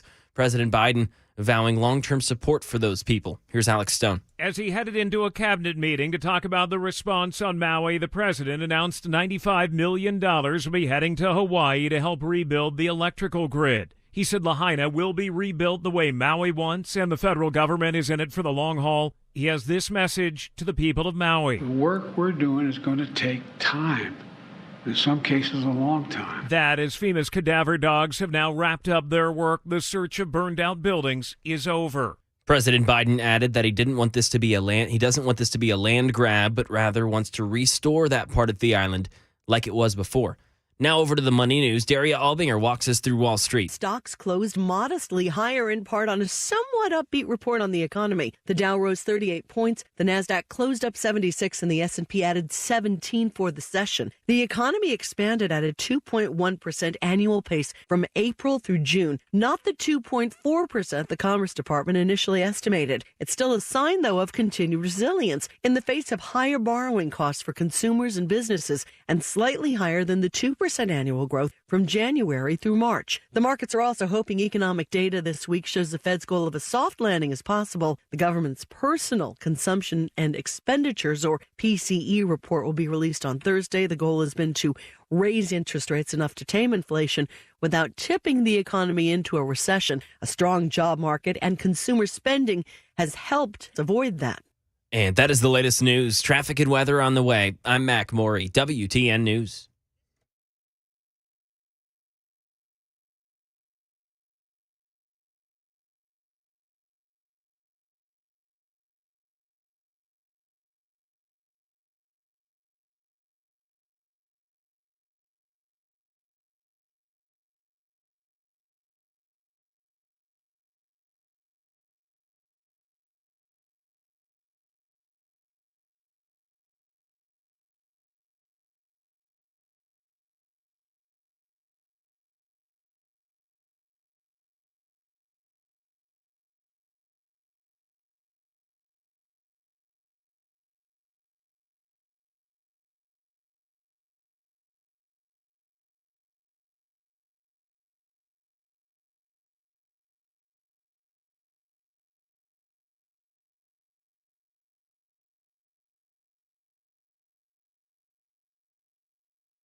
Let me tell you about the Nashville Armory Ranges, and there are a couple of locations for your convenience. Let's talk about the Franklin Range at 390 South Winds Drive. There you're going to find 10 state-of-the-art shooting ranges equipped with automated target control, custom shooting stalls that provide a virtually private shooting experience. The Nashville Armory is at 4290 Kenilwood Drive in Nashville. Over 15,000 square feet, which combines retail, classroom, and, of course, pistol and rifle-rated ranges. So you can learn, you can become proficient, and then you can stay that way. It takes practice. And the folks who work there, well, they pride themselves on hiring folks with the expertise to advise even the most experienced shooters, but they also have the patience to guide those who are new to the two-way world. No attitude, no pressure. Gunsmithing back at the Nashville Range. If you're buying your first gun or adding to the collection, you'll find a wide selection of new and pre-owned firearms, suppressors, optics, apparel, and shooting accessories. It's the place to buy. It's the place to train. It's the place to become a very good shot. Learn more at armoryranges.com and let them know your friend and radio buddy sent you.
"38 minutes past the hour, 4 o'clock, Super Talk 99.7. You know what? It's Wednesday, and every Wednesday, when we're lucky, we are joined by Pete Hegseth, who is a host of Fox and Friends Weekend, also a resident of Sumner County when he's not in New York or other places working for Fox. I never know where you are in the world any given day, Pete, so where are you today?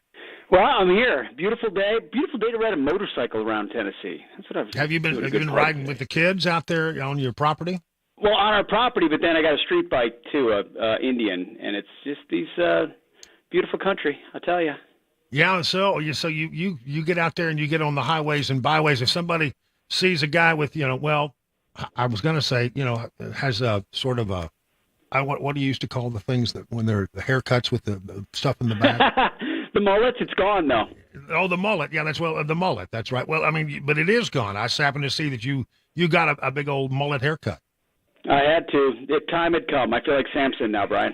I feel like Samson. Yeah, in my days at Fox, we used to get a phone call now and then when that needed to. Well, I'm not saying that didn't happen. We'll see. Yeah.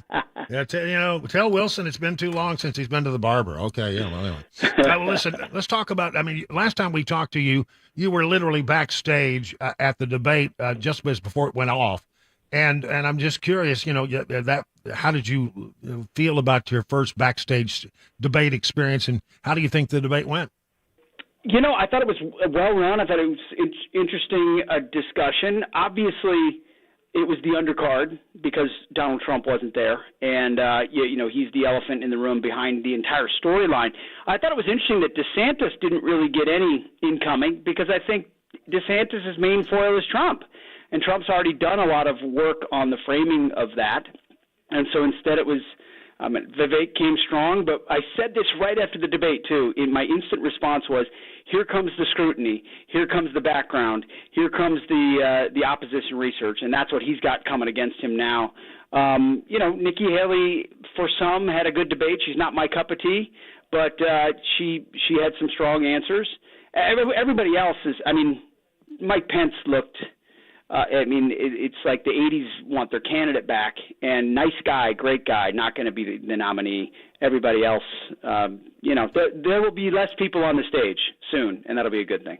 Yeah, well, I'm hearing that Ramaswamy apparently, the Trump really liked his performance at the debate, and he likes things that he said since, and he said he would definitely consider Ramaswamy as a running mate. Now, is that what this is, really, a beauty pageant for the number 2 slot? Well, they won't admit it, but in large part, yes. And, Ramaswamy was kind of the avatar for Trump in that debate, which makes it interesting that he was the one that was attacked, which gives you a sense of where the establishment still is on Trump, and they want to turn the page, they want to move on, and the sort of his voters be damned. But it remains very interesting that the top 3 vote getters in most of the polls remain the top 3 Trump-friendliest candidates, with Trump himself, DeSantis, and now a rising Ramaswamy. I don't think a lot of guys on that stage would ultimately be entertained as a vice president. I don't think Nikki Haley would either, considering what she said about Trump on the stage. But there are some interesting folks out there. I think he's got some good picks, but they probably mostly weren't on the stage. It was a nice bench. It was the pretty good bench there that showed up there. But like you say, I don't think, given the fact that Trump has such a lead on everybody, 30, 40 points, depending on which poll you look at, that it just doesn't seem like anybody on that stage is going to become the nominee unless something happens we don't see. Let's see. I was going to ask you about something else. Congress is coming back after being out, and it looks like the House is now going to almost assuredly move toward an impeachment inquiry. Do you think that this is a helpful thing? Because, it's a very controversial thing in Washington. Should we do this and head down the pathway? The inquiry is just the first step toward an impeachment. But a lot of people think maybe it's not the right thing to do. Where are you? I'm of the opinion you need to have the impeachment inquiry, and you need to go ahead and impeach the guy. I agree with you. Now is the time. First of all, Democrats diluted this process in the most ridiculous of ways with the last 2 impeachments, with a phone call that was meant to look into Ukrainian corruption, which has been completely validated at this point. Every day, every week, there's a new piece of evidence. Now we might actually get a voicemail or a recording, some are teasing, of Biden and or Hunter in those transactions with Burisma. You've now got the Victor Shokin talking to Brian Kilmeade on our network about how he believes he was fired because of that. And then you have the 5,400 emails that the archives are now admitting came from fake email accounts from Joe Biden, some of which with Hunter. There's only so long. They should fast forward with this. Fast forward with the inquiry. Do it so you can discover more information, more evidence that's beyond reproach, and then impeach him, and then dare the Senate to defend the kind of absolute illegality that has been the Biden crime family. I just don't think now's the time to play patty cake. You got to go all the way. We have had more examples of politicians who are getting old and cannot, hit their mark and do their job. Biden again with this whole story about his house in Delaware being hit by lightning, which is we now know wasn't much, but he keeps telling it over and over and over, and did it again today.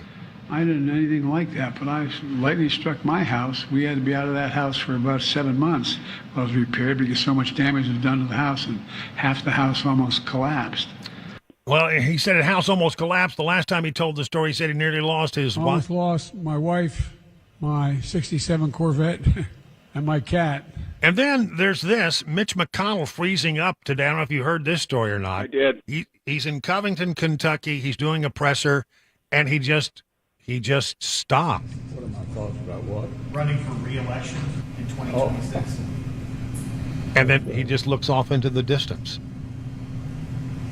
And it goes nothing on. happened. It goes on, and finally his...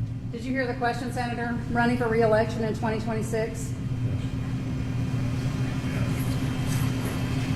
All right, I'm sorry, you all. We're going to need a minute. Well, I mean, that's not a good thing. Any thoughts on these two things? I mean, we don't have an upper... we have a limit for saying you can't become president of the United States, for example, until you turn 35. But we don't have anything on the other side that says, well, at some point, if you can't do any better than that, then maybe you should not be a representative of the people from your district or your state. Agreed. Neither of them are fit for office. I mean, if you're not this has happened to Mitch McConnell before a couple of months ago. Right. And it's unfortunate. No one welcomes this. I may not be a fan of a lot of what Mitch McConnell does, except for Merrick Garland. Thank you, Mitch, for that always. I may not be. That is not someone who's capable of leading House Senate Republicans. It's just there's a point at which it becomes absolutely undeniable. But the left has been happy to push Dianne Feinstein around the Capitol and shuffle John Fetterman around, and there will be books written about medication, scheduling, parameters around Joe Biden. And the only way you fix Joe Biden is through Election Day, or forcing the scandal that's around him to force him out of being a candidate. But no, we cannot be the leading nation in the world, led around by medically incapable elderly people. And I know there's lots of wonderful functioning elderly people out there, and they're great. Run for office and do everything you can. But if you're not there, then you shouldn't be there. And that goes for both sides of the aisle. In some cases, you got a guy like Mitch McConnell, who I think is I think he's 91. I don't know, but he's up there. And then you got Senator Grassley from Iowa, who's 91 and is sharp as a tack. Absolutely, just completely still in the best top of his game. I don't know how you solve that problem. I do believe there is wisdom in having been there. I do believe you gather. Judgment. Not always. Joe Biden's a great example of that. You can stay dumb your entire career and fail up by being a one percenter who was plucked by a one percenter. Like that's a thing. But all you need to be is capable. And unfortunately, they're able to shelter these candidates long enough in states where they automatically pull the lever for a Democrat or a Republican, and they win re-election, and their staff runs the entire show. That's not what a constitutional republic should look like. Finally, I don't know if you've been watching here in Tennessee the special session or had any thoughts about the craziness that has gone on there over the past few days. I mean, I don't know why there was a special session. Governor Lee never should have called one. It was all, in my opinion, a catering to the immediacy of the moment, the clamor to do something. And I think House Republicans and others held the line and didn't pass any silly legislation for virtue signaling purposes that erode the Second Amendment. So it was a show that didn't have to happen. I saw the scuffle on the floor. I mean, this Peterson guy is an activist sort of clown on the House. I mean, he's there to cause a ruckus, which is why he got kicked out and then reinstated. And a lot of agitating. We still don't have the manifesto. Let's get real questions answered and not erode people's Second Amendment. So I don't think it's a sideshow we had to go through in the first place. Yeah, I agree. It gave a platform for the Democrats to make a bunch of noise and to create chaos. And at the end of the day, what really passed doesn't really have all that much to do with the events of because they want to look like they did. What was it like?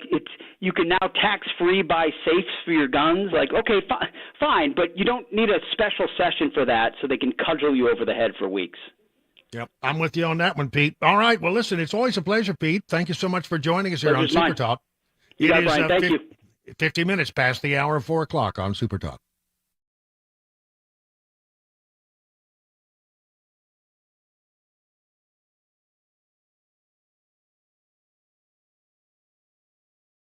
Hi, I'm Paul Winkler. I've had a financial radio show on WTN for over 20 years.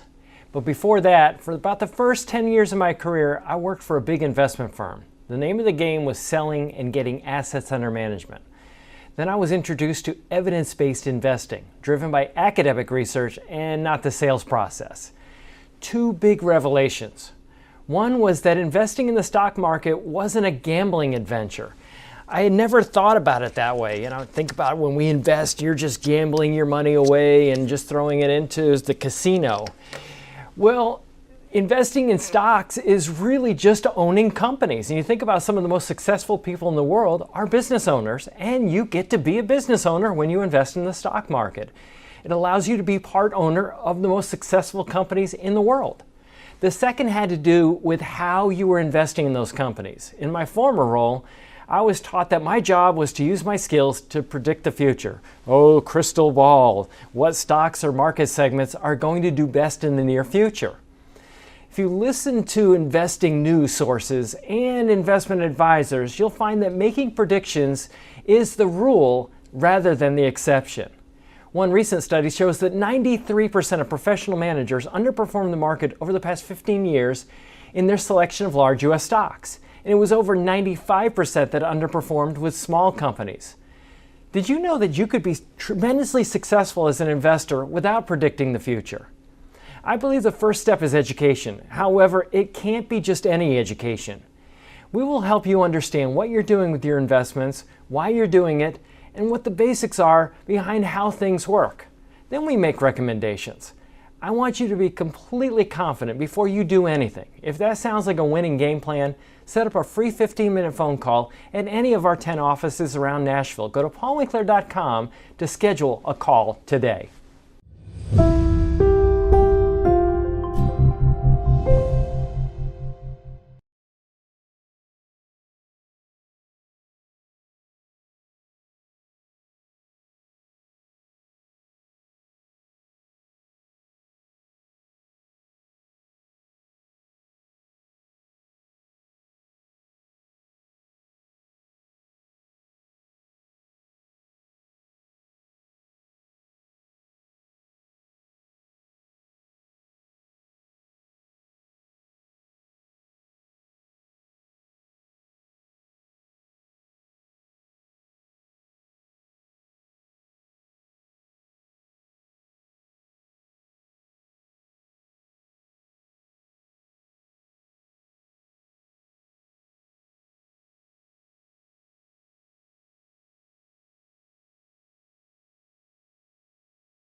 Adelia downgraded to a tropical storm. A teacher in Tennessee robbed at knife point at school. And another sad moment for Senator Mitch McConnell as he freezes up again in front of reporters.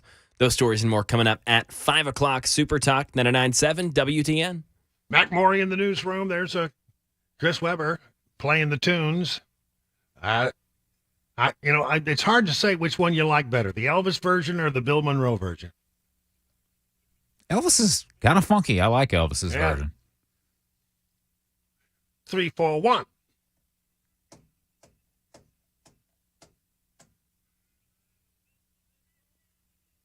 Well, we got a blue moon coming. It's a blue supermoon coming tonight. That's right. It's a full moon. It's a blue moon. You get one of those every year and a couple of years and a half, 2.5 years. But you don't get a blue supermoon very often. Last one was 2009. Next one would be 2039. Wow. All right. Yeah. I'm liking that. All right. Okay. Thank you, Elvis, the king of rock and roll. Tennessee has, Nashville, I should say specifically, got a not so nice mention on a list the other day. Oh, I saw this. The top 20 dirtiest cities in America. Number 1 is Baltimore. And having been to Charm City, hun, they call it Charm City. And everybody calls everybody hun in Charm City. In fact, there are signs as you come in that say, "Welcome to Baltimore, hun." Really? There are. That's enough for me to not want to go there. Yeah, I know. Number 2, Sacramento. Number 3, Charlotte. Number 4, Los Angeles. Number 5, Memphis. Ooh. Number 6, Boston. Number 7, San Antonio. Number 8, Kansas City. Dang it. Mac. Mac, there you go, Number 9, Buffalo. Number 10, Dallas. Number 11, Pittsburgh. Number 12, Nashville. We are dirtier, according to this list, than the city of Chicago. Wow. Oh. We can't have that. Come on, guys. I gave you the top 20, finish them out. Chicago, Houston, Oakland, New Orleans, New York. It's number 17. Really? I don't buy that at all. I'm surprised Miami, New Orleans is so low. Yeah. Number 18 is Miami. Number 19, San Francisco. Austin, number 20. Cleanest city in America. And I don't know. It sort of hurts for me to say it. Milwaukee. Oh. But something for the next mayor to think about. Because, this is a fixable problem. That's right. With the application of a little bit of money and some elbow grease. I hope that they clean up the city. 58 minutes now, past the hour of 4 o'clock on Super Talk.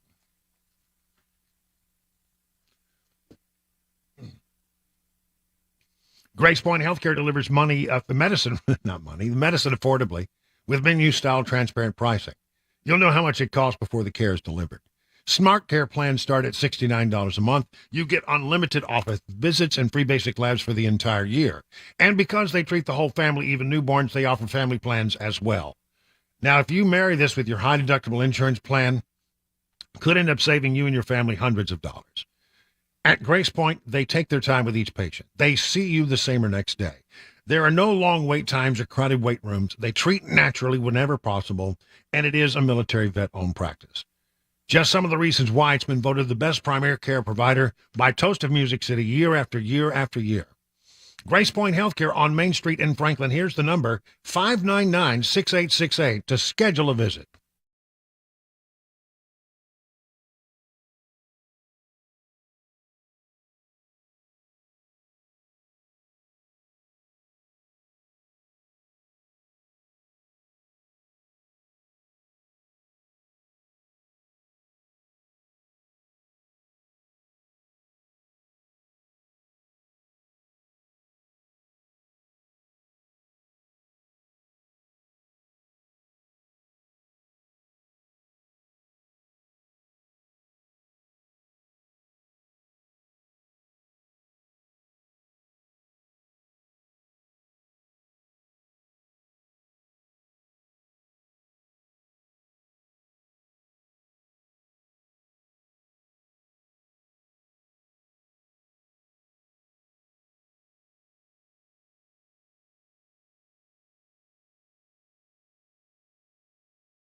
It's 5 o'clock. I'm Mac Maury with your top stories. 85 degrees in Nashville. Got a complete weather forecast and the latest traffic report coming up in 5 minutes. Hurricane Adelia has slowed down now significantly since making landfall in Florida this morning. It's now been downgraded to a tropical storm, and the hurricane watches for Georgia and South Carolina have been changed to tropical storm warnings. And Alex Preche fills us in from Charleston. We're standing along the banks of the Ashley River, and high tide is at 8:30 tonight. And we're expecting Adelia to make its way here late this evening. And that storm surge is something that is a big concern in Charleston. They're operating at something they call OPCON 2. That means extra precautions, also extra personnel. They have opened up shelters for people and their pets as the rain picks up. They've also opened up garages around the city for folks to get their cars off the ground. This is an area that's prone to flooding. And tens of millions of dollars are being spent to help pay for the current natural disasters that are impacting the United States. A debate about federal funding and whether there be enough to sustain responses is going on around the country. The president was asked about that today. Alex Stone. Dealing with the responses to two natural disasters that are unfolding, the aftermath of the wildfire on Maui and now the hurricane hitting the southeast, President Biden says he is confident there will be enough money to pay for disaster relief of what's hitting now and what's to come. Democrats and Republicans are not seeing eye to eye on money for FEMA's disaster fund. The president saying, How can we not respond? My God. How can we not respond to these needs? It comes as President Biden announced $95 million will be heading to Maui to help rebuild the electrical grid. And along with that, the U.S. so far has given $135 billion to aid Ukraine in their war against Russia. And here in the States, President Biden did note that he's spoken with all the governors in the states that are in the current storm's path. He's deployed 1,500 personnel to assist in recovery and rescue efforts.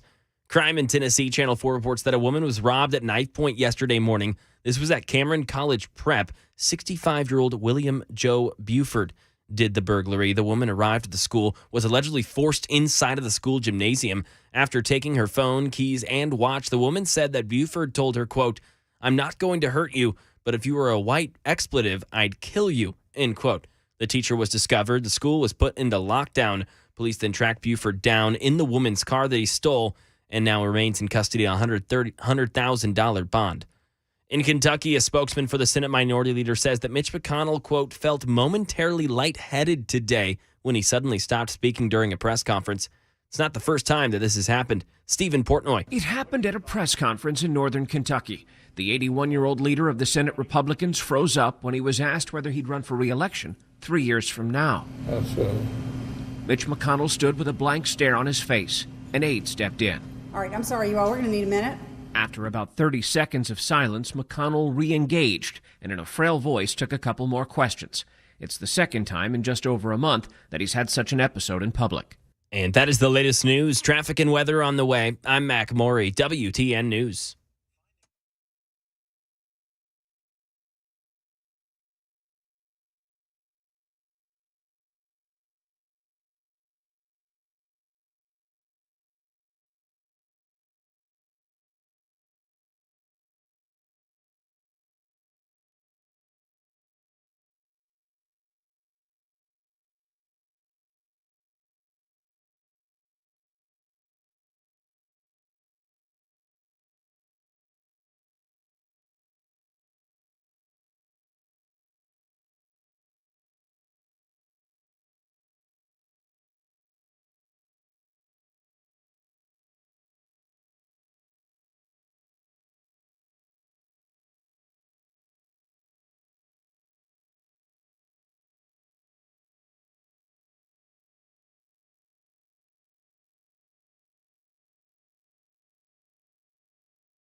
It is 7 minutes now past the hour of 5 o'clock on Super Talk 99.7. Hour number 3 of the drive. We're so glad that you're with us on this 30th day of August. We're almost, man. We got one more day. We're done with this month.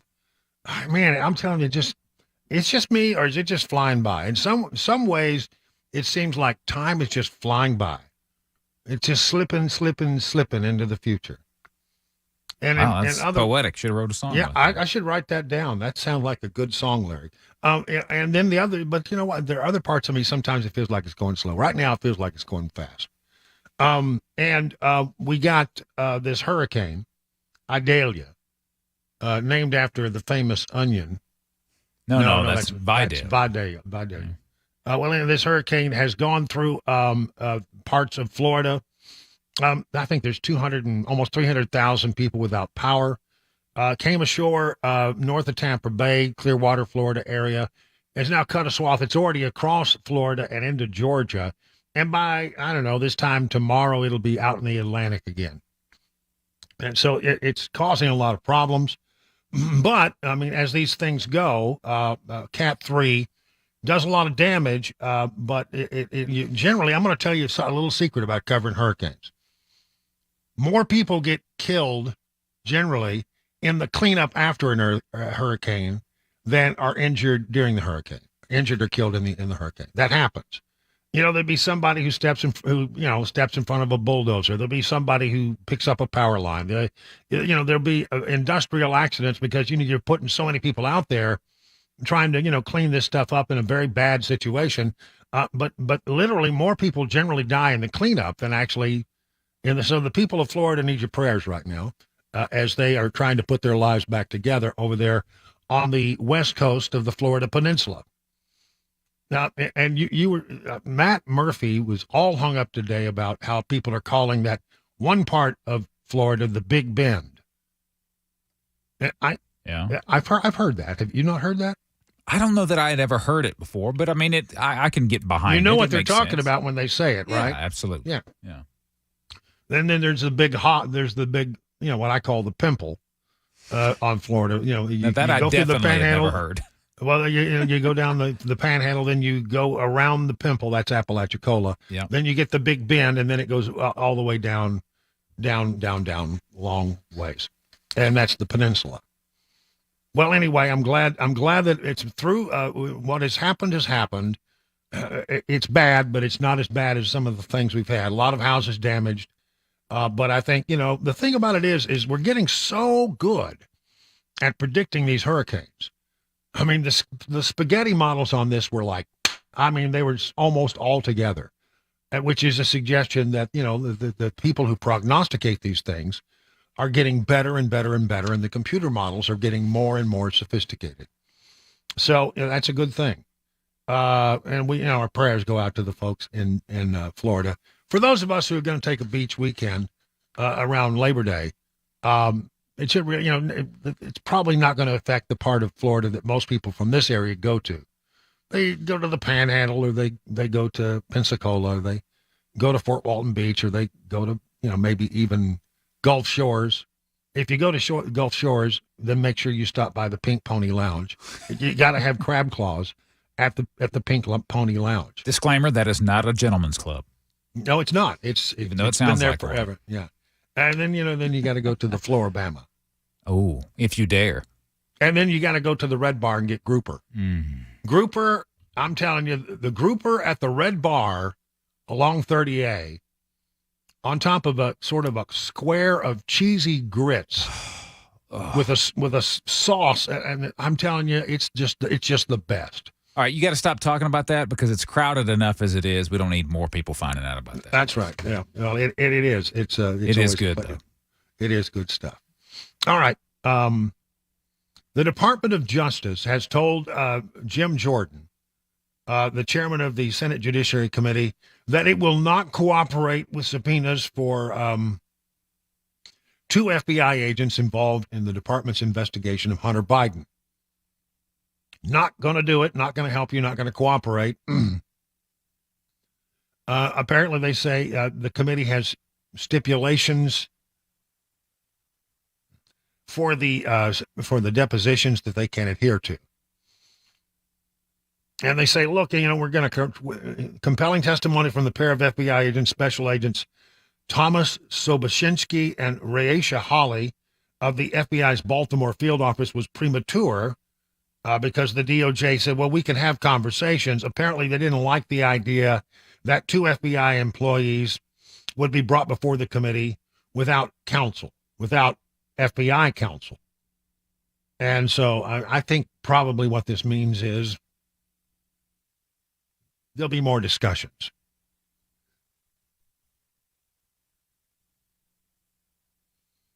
He also noted that compelling testimony was premature. I got that part already. Let's get that. Jordan's deposition rule aligns with the House rules, which do not permit department counsel at deposition. So, Jordan is not just shooting out of left field. So it sounds as if what has happened here is the DOJ is trying to find reasons not to send over people and not cooperate with the House investigation. And what that means is you're going to run into a situation where in the next few days, they're going to say, well, we wanted to work this out with the Department of Justice. We asked them for things, and the DOJ won't give it to us. So we have no other choice whatsoever, but then to begin the impeachment inquiry. That seems to be what we're finding out here. Because they said if the Department of Justice cooperates, if the FBI cooperates, if we can get the things that we want, maybe we don't need to do the impeachment inquiry. But if you start to block us, we're going straight to impeachment inquiry. That now seems quite likely. Quite likely.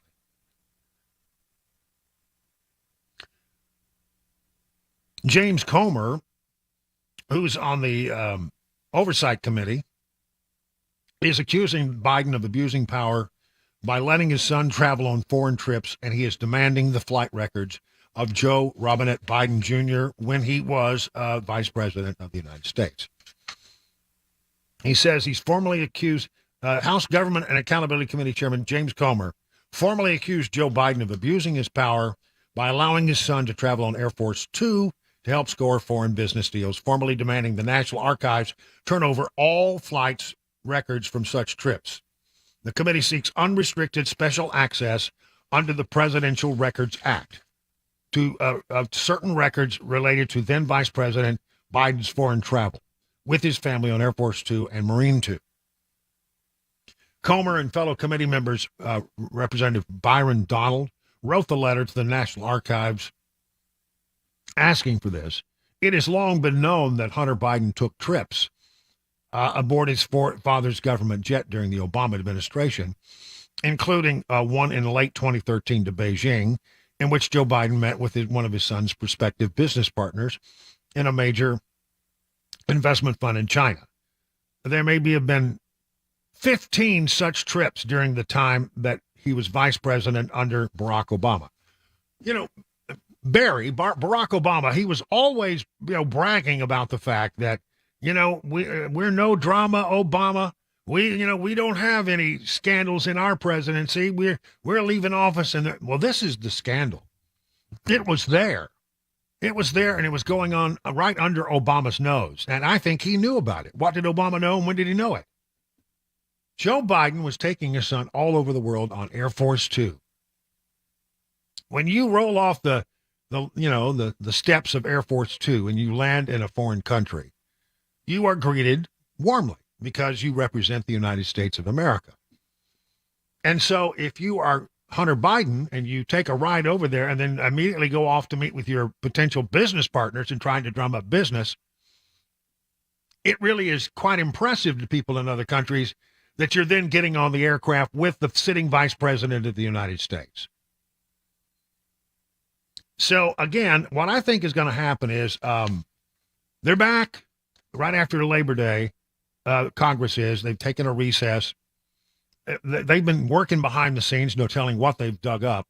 The staff has been working behind the scenes, but members come back, and now it's time to get the nose to the grindstone and get busy. And they're going to ask for a lot of things. They're going to subpoena FBI agents to try to get information in behalf of this Biden investigation. They're going to try to get travel records. And if anybody stands in their way, McCarthy has made it very clear they're moving straight to impeachment inquiry. Straight to impeachment inquiry. And what that means is it's the beginning of the process. It's not an impeachment. It's basically a situation where the House has supercharged powers to investigate a matter like this that may be related to an impeachment. So it's not an official impeachment. That will happen, I think, down the road, but this is the beginning of that process. Look, I mean, it seems little doubt that there's a very strong appetite to begin the impeachment inquiry, and I think actually move on into the impeachment of the sitting president. Now, some may try to say, no, that's not the way we want to do this. Impeachment has become a weaponized process, political process, and maybe we don't want to do that. It's too late. It's going to happen. We are headed to impeachment. The problem is the impeachment will be sent over, the indictment, which is basically what impeachment is. It's an indictment, be sent over to the Senate. And Democrats, they have to have a hearing, but they can make it short and sweet and be done with it, or they can go forward. But I think what's going to happen is you have a situation where the House is going to have really compelling evidence. Jim Jordan is doing a great job. James Comer is doing a great job. The other folks in various committees are doing a great job in getting this information that nobody would be even digging for were it not for the fact that Republicans control the House. I mean, the Democrats certainly had no appetite to look at this stuff. I would look the other way. But you got the Republicans now in charge, and they're doing this, and they're going to move to an impeachment inquiry, and I think then they're going to move to impeachment, and I think it's just a matter of time before we have that sent over to the Senate. Will it land? Only if there's something so amazingly egregious. Let's say maybe there's a tape. Maybe there's something that's completely puts it all together for them that Democrats just simply can't ignore. I mean, I think you pretty much have it. You have that soundbite already because the president has already admitted to doing this. You know what he said. He said, look, we tried to fire the prosecutor. We weren't going to give him the $1 billion. And I said, I'm going to leave town without it. And he said, well, son of a bitch. Got fired. To me, that's a smoking gun. This is exactly what we're talking about. A prosecutor gets fired because they're poking into the business of Burisma, a place where Hunter Biden served on the board. It seems pretty clear, doesn't it, that they've already sort of got this thing wrapped up. It's just that, they have to go through the whole process. I think we are going to see a flurry of activity probably starting in the middle of next week. So stand by. 20 minutes now, past the hour of 5 o'clock on Super Talk.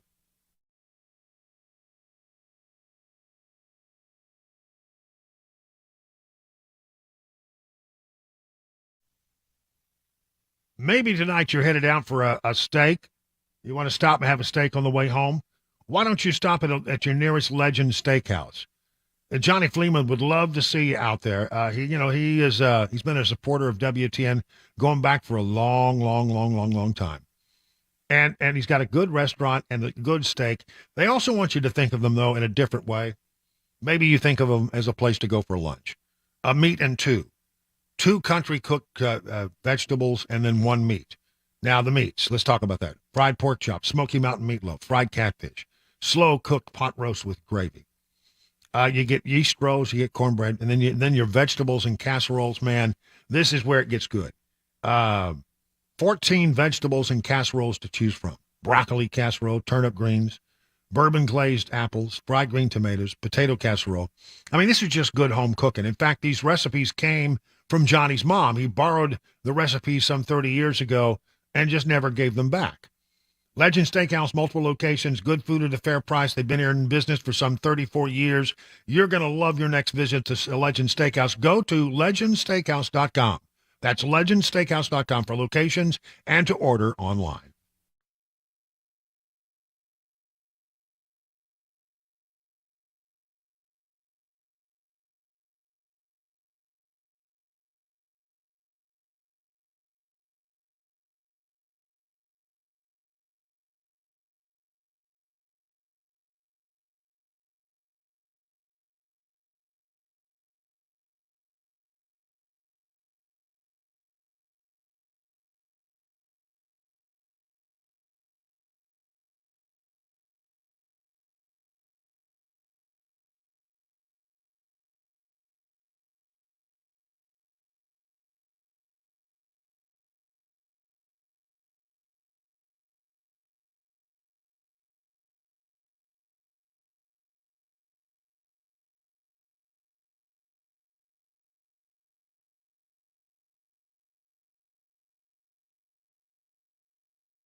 The latest on the tropical storm Adelia now making its way to South Carolina and fraud in Tennessee. I'll have those stories and more. 5:30 right here on Super Talk 99.7 WTN. I'll tell you. There you go. There it is. There you go. There you go. Heartbreak Hurricane. Ricky Skaggs, one of my favorite cuts. Yeah, that's what this was, a heartbreak hurricane for a lot of people in Florida and in Georgia and now in South Carolina. By this time tomorrow, though, the tropical storm will have moved offshore, and it could regain strength once it gets out into the Atlantic. It'll be interesting to see how that all plays out. I always thought that song should have been a hit.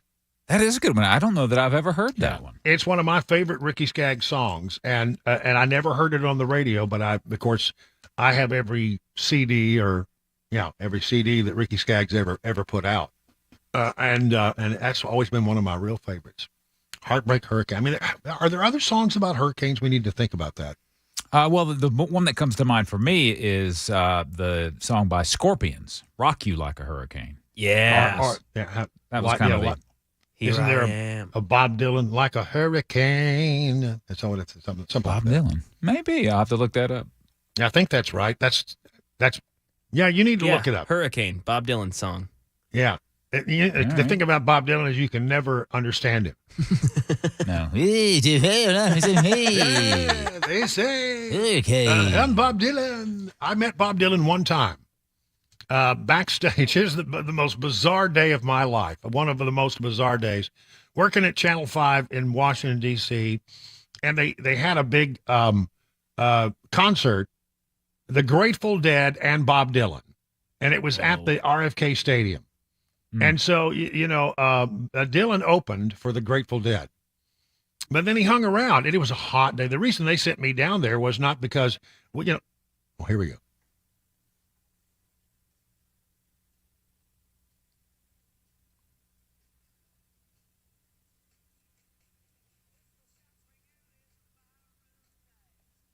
Yeah, hurricane. I was right.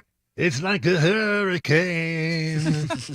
Well, anyway, it was the Grateful Dead, and he opened up for them, but hung around backstage. I guess maybe he was going to go out, as often was the case with the Grateful Dead. There's a lot of ad-libbing that went on. Oh, yeah. You never, every Grateful Dead concert is different from every other one. You never know where it's going to go. And he was going to come back out and join them on stage later.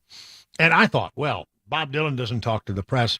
While I'm hanging around here, I should really, I should hit him up. See if he'll say a few words. I might make a little news, because, it was just the main reason I was there. It was going to be like 105 degrees, and they were afraid people were going to be passing out, and they did, actually. So as it gets cooler into the evening, I walk over and I try to engage with Bob Dylan, and he's not having anything to do with me at all. But I had a really cute producer. And she said, let me go try. Well, all that happened was that Bob Dylan hit upon my producer, and I don't know anything more about what may or may not have happened. Wow. Okay. Wow. I don't know. But he never gave me the interview. He could tell you were a square, man. I'm too square for Bob Dylan. The guy, I wasn't wearing a suit that day, I can tell you, because it's so hot. And then, the Grateful Dead came and played, and I'd never been to a Grateful Dead concert. And, there are people, when the Dead's playing, there are people out there twirling around. And, oh, yeah. And they're in an altered state, most of them, I think, by the time they got there. Really? Yeah, just some kind of altered state. And I remember just standing there, just watching this and just soaking it all up. And some girl had been out there dancing, twirling, and just, having a great time. Just comes up to me, gets right in my face. She goes, "Hey, mister, smile." And then goes back to dancing. Yeah. Oh, that's awesome. Yeah. Did you smile? Did you smile? Well, I did. Because I thought that was hilarious. I'm telling you, the Grateful Dead, Bob Dylan, and me at RFK Stadium, that was a night I'll never forget, for sure. And a night a lot of people will never remember. You're exactly right. There'll be a lot of people there that will never remember it, and a few of them that passed out and had to go to the hospital. It's 5:30 now on Super Talk 99.7.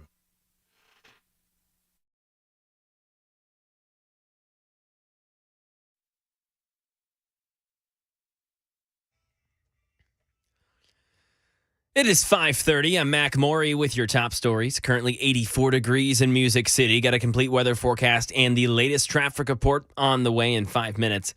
Hurricane Adelia has slowed down significantly. Daria Albinger fills us in. It's now been downgraded to a tropical storm.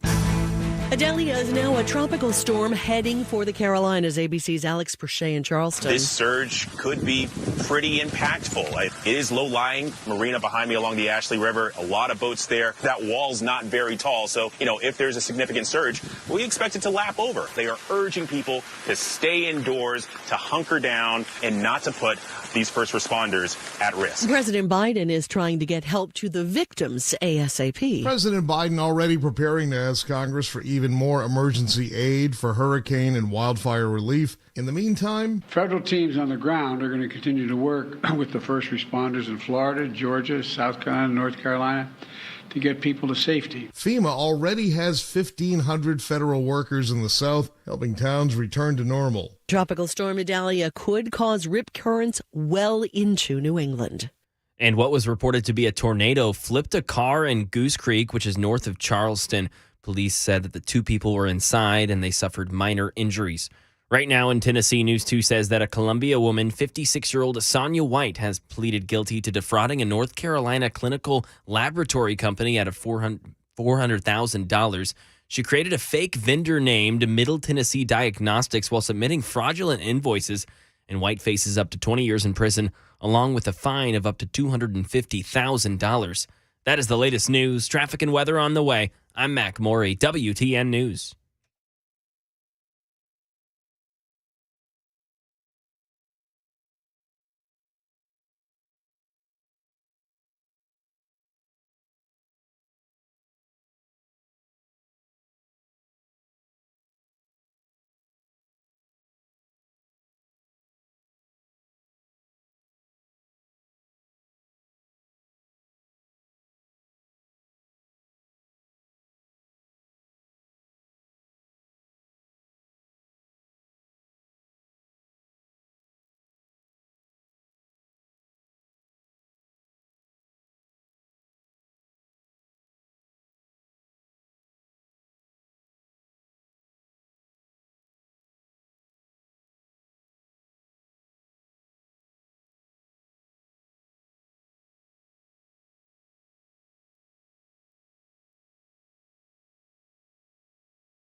Busy bee. If your air conditioner's not working, you need to call this number, 775-7833.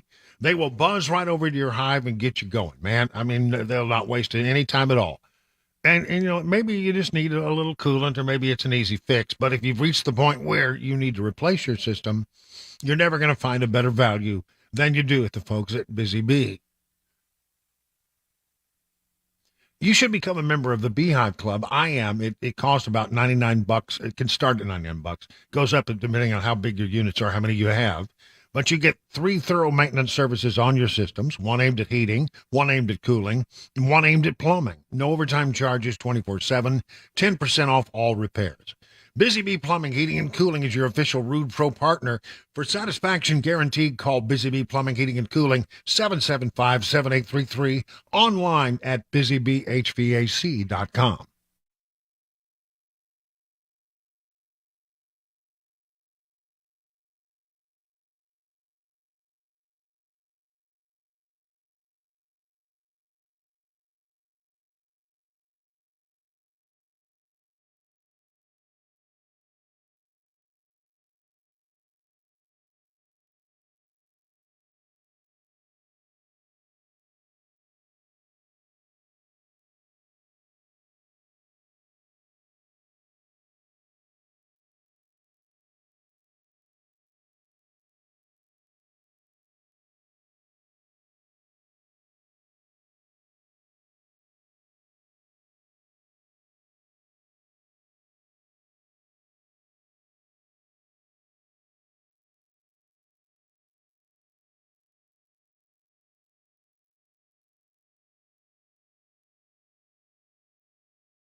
I don't know this version.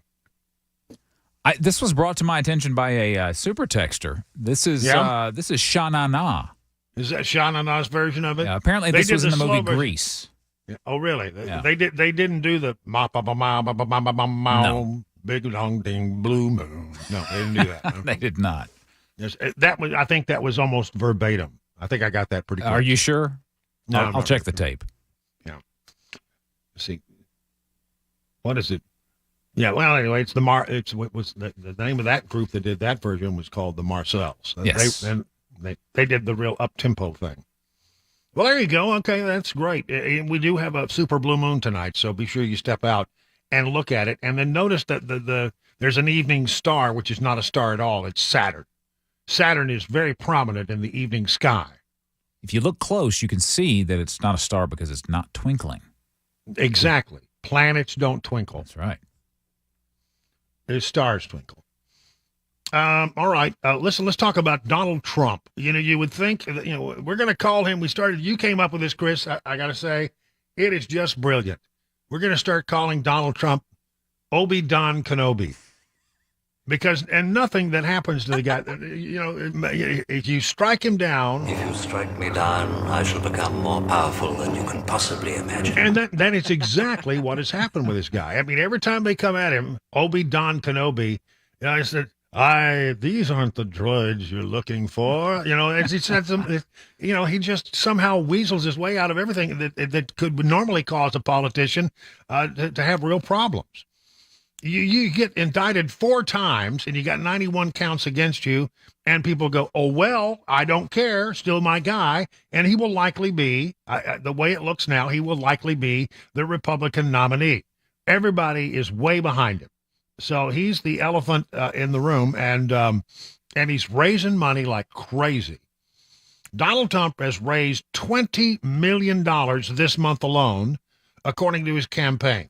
Since he was processed in the Fulton County Jail and had a mugshot taken, he has raised more than $9.4 million. Now, despite the multiple indictments and the mugshot, his contributors continue to send in campaign contributions, according to hotair.com. The campaign knew the mugshot would be a moneymaker, and fundraising came swiftly as soon as it was released.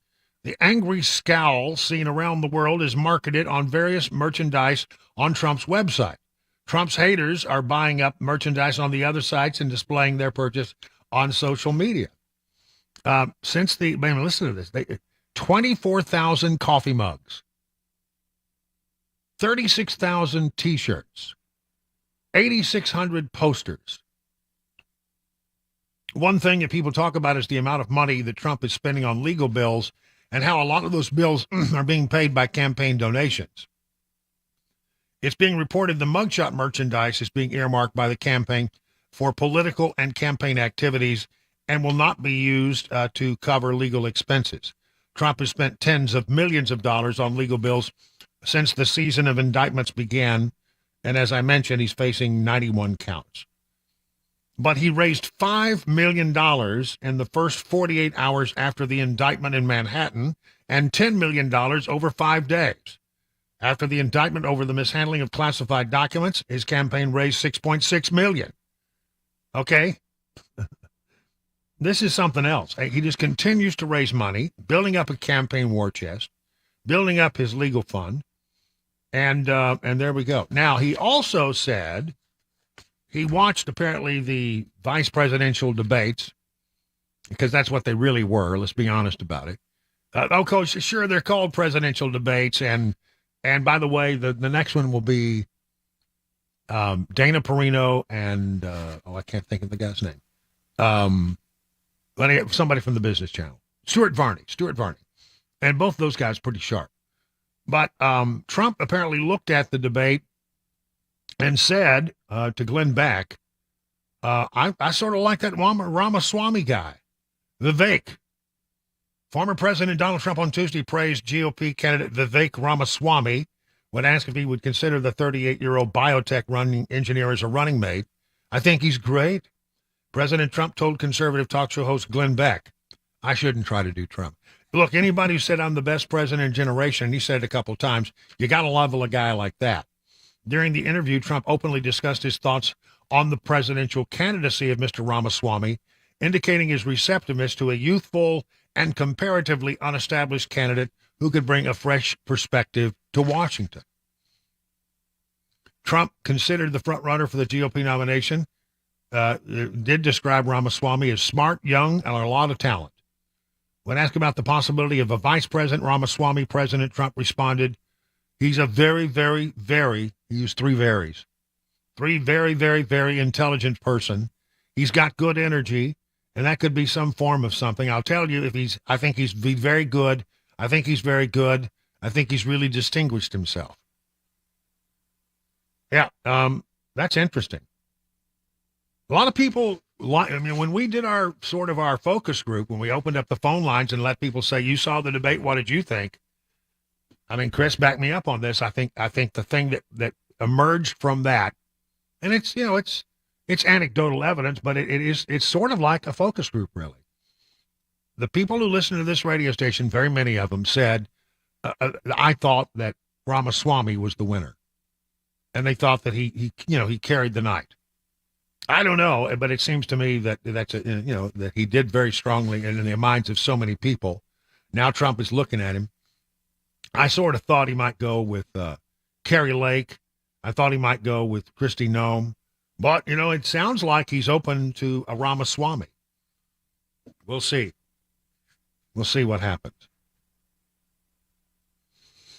Meanwhile, Judge Chutkan, who is handling the case of the January 6th attacks and the events of January 6th as far as they relate to Donald Trump, reportedly compared the January 6th Capitol riot to the 9/11 attacks and the Boston Marathon bombing on Monday, when she questioned the need for a long delay before former President Donald Trump's trial in Washington.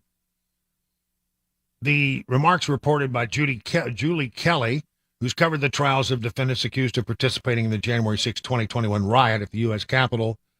And she says, look, Obama appointed Tanya Chutkan just compared January 6th to the Boston Marathon bombing in 9/11, insulting to the victims and legally illiterate. She isn't just crooked, but painfully stupid.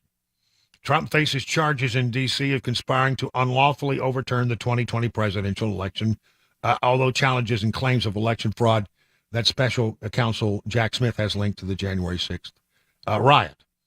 She made her remarks in deciding to set the trial date of March 4th, 2024, which is insane, one day before Super Tuesday, when Tennesseans will be going to the polls the next day, and a lot of other people from other states. It's probably the deciding moment, about who's going to become the Republican nominee. I mean, if you get to a Super Tuesday, it's generally known who the nominee is going to be.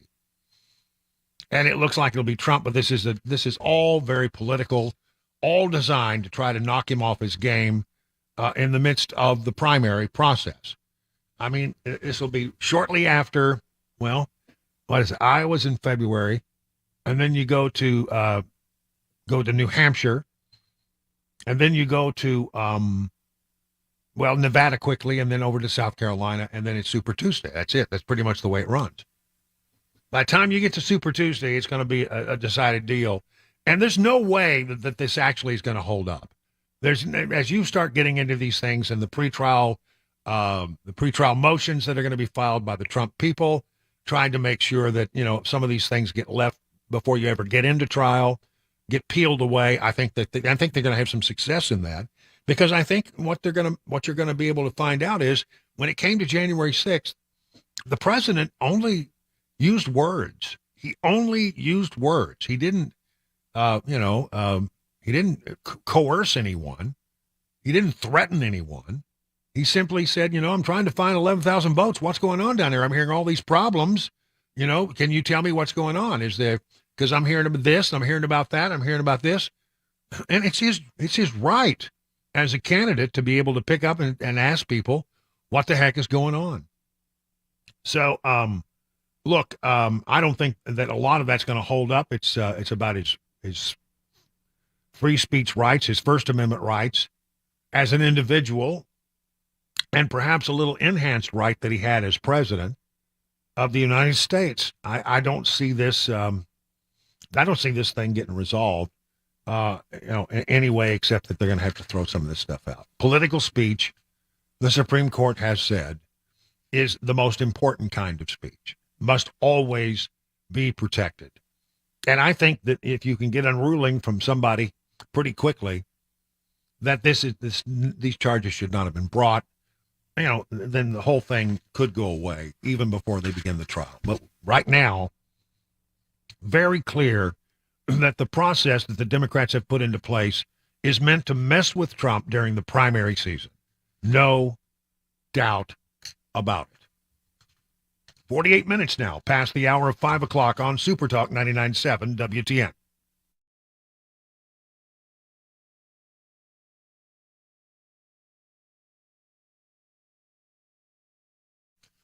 What is Everseal? Well, it's a sealant for your exterior wood and concrete. And it really is, frankly, it's something that's used in industrial applications for years.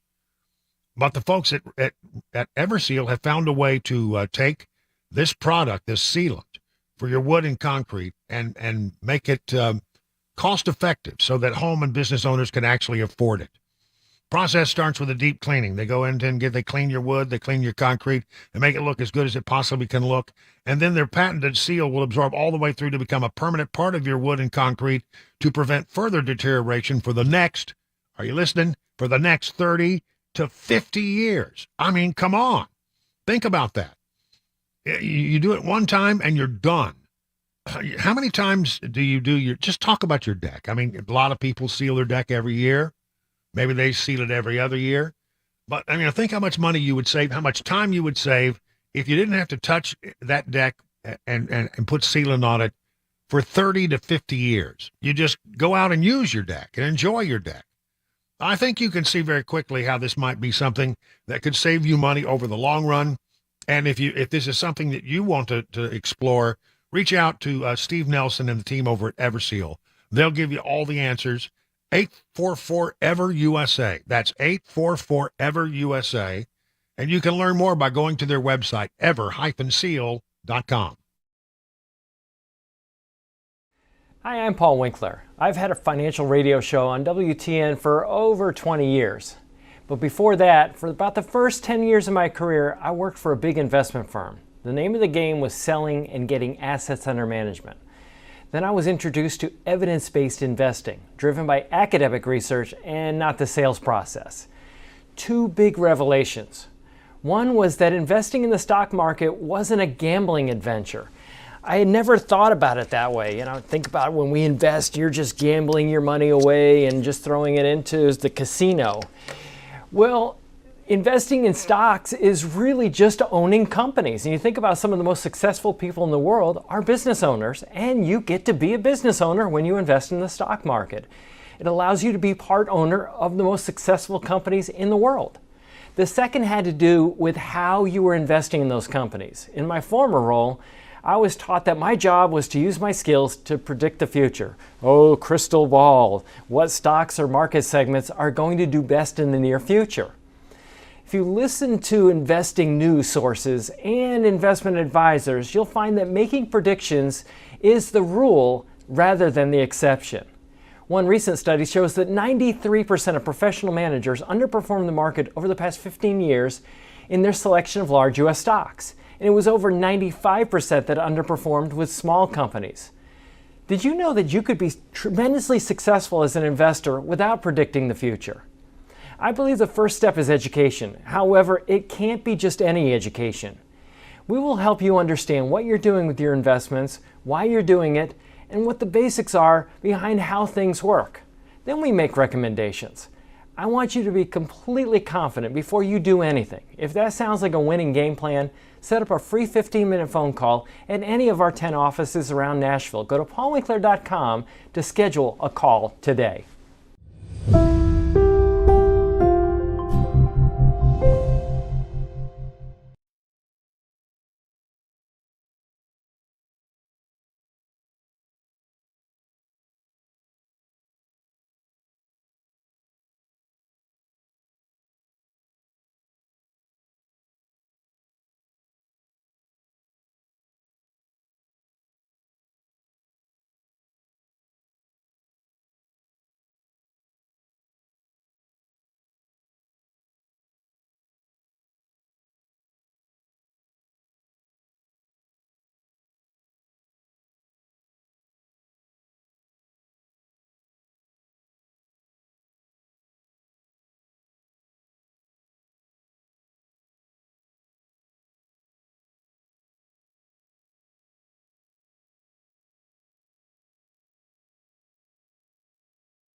Adelia now having effect in South Carolina, where where the $200 million grant for school safety in Tennessee is being allocated in the mid-state. Those stories and more coming up at 6 o'clock right here. Super Talk 99.7 WTN. It is 55 minutes now past the hour of 5 o'clock on Super Talk 99.7. I'm Brian Wilson, your friend and radio buddy. And this happened, I think it was yesterday, in Covington, Kentucky. Mitch McConnell, who had a moment back in the Senate, he came out after a leadership meeting and was getting ready to answer questions of reporters, and he had a brain freeze. And he just locked up. And, he couldn't utter words, and people thought maybe he was having a stroke, but apparently he came back a few minutes later and answered questions, but there for about, in front of the press corps that was assembled there, he was not unable to speak. Well, it happened again in Covington, in a not a good way. Here is Mitch McConnell being asked about whether, you think you're going to run for re-election, was the question, and he just he could not speak. What are my thoughts about what? Running for re-election in 2026. That's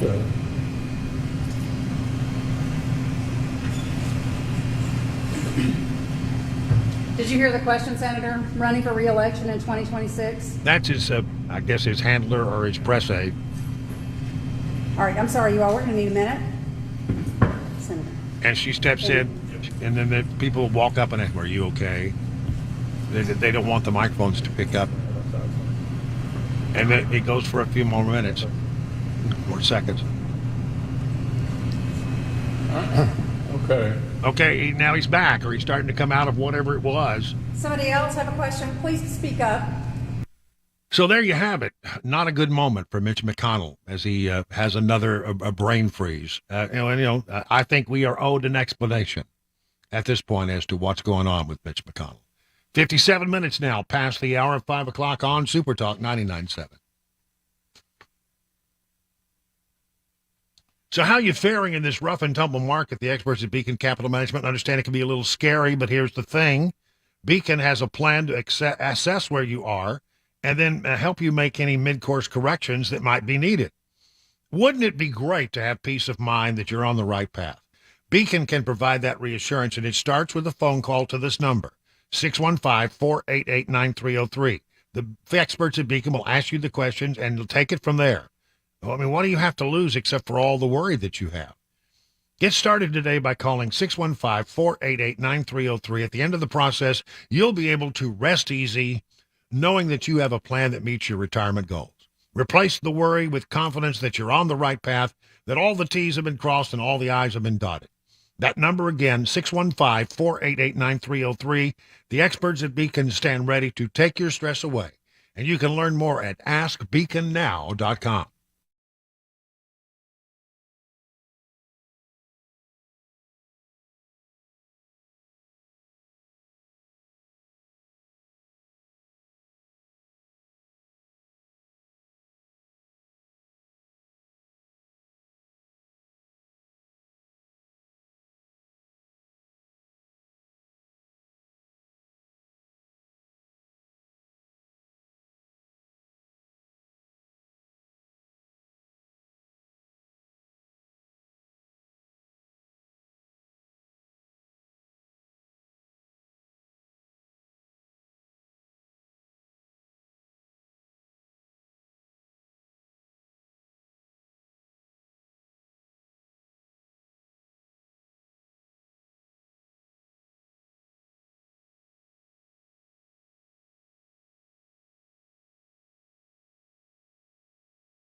6 o'clock, I'm Mac Maury with your top stories. 83 degrees right now in Nashville. Weather forecast and the traffic report on the way in 5 minutes. Adelia is now a tropical storm, but still capable of severe damage. Daria Albinger. Adelia is no longer a hurricane. It's dropped to tropical storm strength as it heads out over Georgia and the Carolinas. The main thing for us is to encourage people to stay off of the beaches and out of the water. We still have a lot of tourists in the area. And for them, this is a sightseeing event, and that's not what this is. Brenda Bethune, the mayor of Myrtle Beach, South Carolina. We encourage people to shelter in place, stay inside, don't get out and drive around, and please don't get in the ocean. As Florida begins to assess the damage, airports are starting to reopen. Here's ABC's Sam Sweeney. Tampa was the biggest airport that was closed, and that has since reopened to arriving flights. But it's going to take a couple of days for them to get fully back up and running. Airlines move their planes before these storms move in, so now they've got to get those planes back in. But the good news is many people have been notified by their airlines that their flights were canceled days ago, and they were able to make alternate plans. Thousands are without power in Florida. More than 250,000 customers without power in both Florida and Georgia. And what was reported to be a tornado flipped a car in Goose Creek, which is north of Charleston. Police said that 2 people were inside and suffered minor injuries. Here in Tennessee, details now coming out about where the $200 million in school safety grant money is all going. Fox 17 says that to apply for the money, schools must first submit an emergency plan. So far, the Department of Education has gotten more than 1,700 operation plans from schools. And here are some of the Middle Tennessee counties who have received some funding. Montgomery County, $1.5 million. Murray County, $526,000. Dixon County, $320,000. Davidson County, $2.6 million. Williamson County, $1.7 million. And private school applications are still being approved. The state legislature approved this funding just months after the tragedy at Covenant School. That's the latest news. Weather and traffic next. I'm Mac Maury, WTN News.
6 minutes past the hour of 6 o'clock on Super Talk 99.7. Brian Wilson in the chair for another hour before we hand it over to Mark Levin, and he will carry on.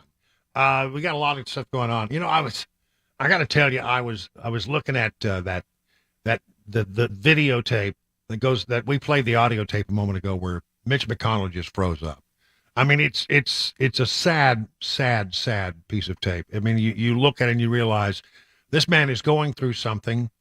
And I don't know, to be at the end of your career and not know when to leave the stage must be a difficult thing, because, it seems to me that, something is deeply wrong with Mitch McConnell, and they keep putting him out there. And he, has indicated he's not at all interested in retiring. I don't think he's up for another run for reelection. He's been in the Senate since 1984. There's a great story that goes about how he won this. There was a guy that was already in the Senate named Senator D. Huddleston out of Kentucky. And Mitch McConnell was not well known in the state of Kentucky in 1984. And they tried all kinds of different ads. They tried this kind of ad, that kind of ad. Nothing was catching. Nothing was, and it was looking like, apparently the word came down, Mitch, get ready. There's not a very good chance you're going to win this thing. And then they put together an ad involving several bloodhounds. I mean, the kind of bloodhounds that you would look on a moonlight hunt in Kentucky, right? The big old, Jed Clampett bloodhound. Yeah. And they went around all over Washington, D.C. and shot pictures of the bloodhounds doing a man's hunt for Huddleston, because he didn't have a great reputation for showing up for votes. And a lot of people thought he was, not taking his job seriously. And so they did this very funny ad, and apparently they had to do it. It's not easy to shoot the kind of ad that they were shooting in Washington, D.C., because they have restrictions about shooting on the Capitol grounds, all kinds of rules. So they put these dogs in a van and drove them around, and then when they would jump out and shoot it really quick and then jump back in the van and drive away before anybody came and told them they couldn't do it. Well, this ad completely turned it around for McConnell. He won when, it was not looking as if he was going to win at all. It may have been one of the best political ads that was ever made, when you see, how far McConnell had to come from where he was. So, he's had moments where, and he's been on the stage since 1984 after the ad that had to do with bloodhounds, not bulldogs. There were no bulldogs. In fact, here it is. My job was to find D. Huddleston and get him back to work. Huddleston was missing big votes on Social Security, the budget, defense, even agriculture. Huddleston was skipping votes but making an extra $50,000 giving speeches. I just missed him when D skipped votes for his $1,000 Los Angeles speech. Let's go, boys. We got him now. I was close at D's $2,000 speech in Puerto Rico. D. Huddleston. Thank you very much. Come on. We can't find D. Maybe we ought to let him make speeches and switch to Mitch for senator. It's pretty good. Those bloodhounds ought to get some sort of award for that. They were great in that. Yeah, I mean, I'm telling you, it was a very difficult ad to kind of shoot. But Mitch McConnell's had a good run, and he's been in the leadership forever. It is time for something else to happen. But I mean, we have a gerontocracy. So many, but it's I don't want to say that that everybody who's Mitch McConnell's age should not be allowed to serve, because there are some people who are just sharp as a whip at 91. I'm thinking of Chuck Grassley, just sharp as a tack. And you look at others out there, and then you look at, you've got Fetterman, you've got Mitch McConnell, you've got Dianne Feinstein, who doesn't even know where she is half the time. I remember when Bob Byrd, the last time I saw Bob Byrd I was standing in a hallway up on Capitol Hill, and he came around the corner with his two walking canes, barely able to maneuver up the the aisle or up the hallway, and he stops. He sees the reporters and their TV that were gathered there for something else, and he lifts his canes into the air. Behold, make way for the voice of liberty. That's what he said. Okay. But, I mean, he was not serving the people of West Virginia well. Fetterman's not serving the people of Pennsylvania well. And it's hard to say that as majority leader, he's not helping out the state of Kentucky, but really at some point, don't you need somebody who's a little more vibrant, someone who can actually get out there and, do the job of a senator? It's sad. And I'm not just picking on him. Let's while we're at it, let me just get this out of the way, because I'm telling you, Mitch, you got Biden again out there, geezing and wheezing. He's talking about that old story about how lightning nearly destroyed his house. He's giving a FEMA briefing about the people who are going through in Maui and what they're going through, and the people in the people in Florida who are going through a hurricane. And he brings out that old chestnut again about how his house nearly got destroyed by lightning, which is not true, but here it is.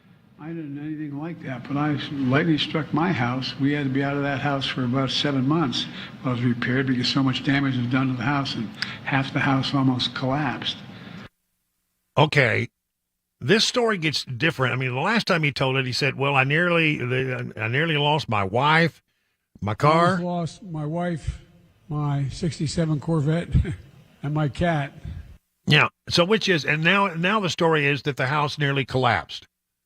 It was 2004. The fire department was there in minutes. It was isolated to the kitchen area.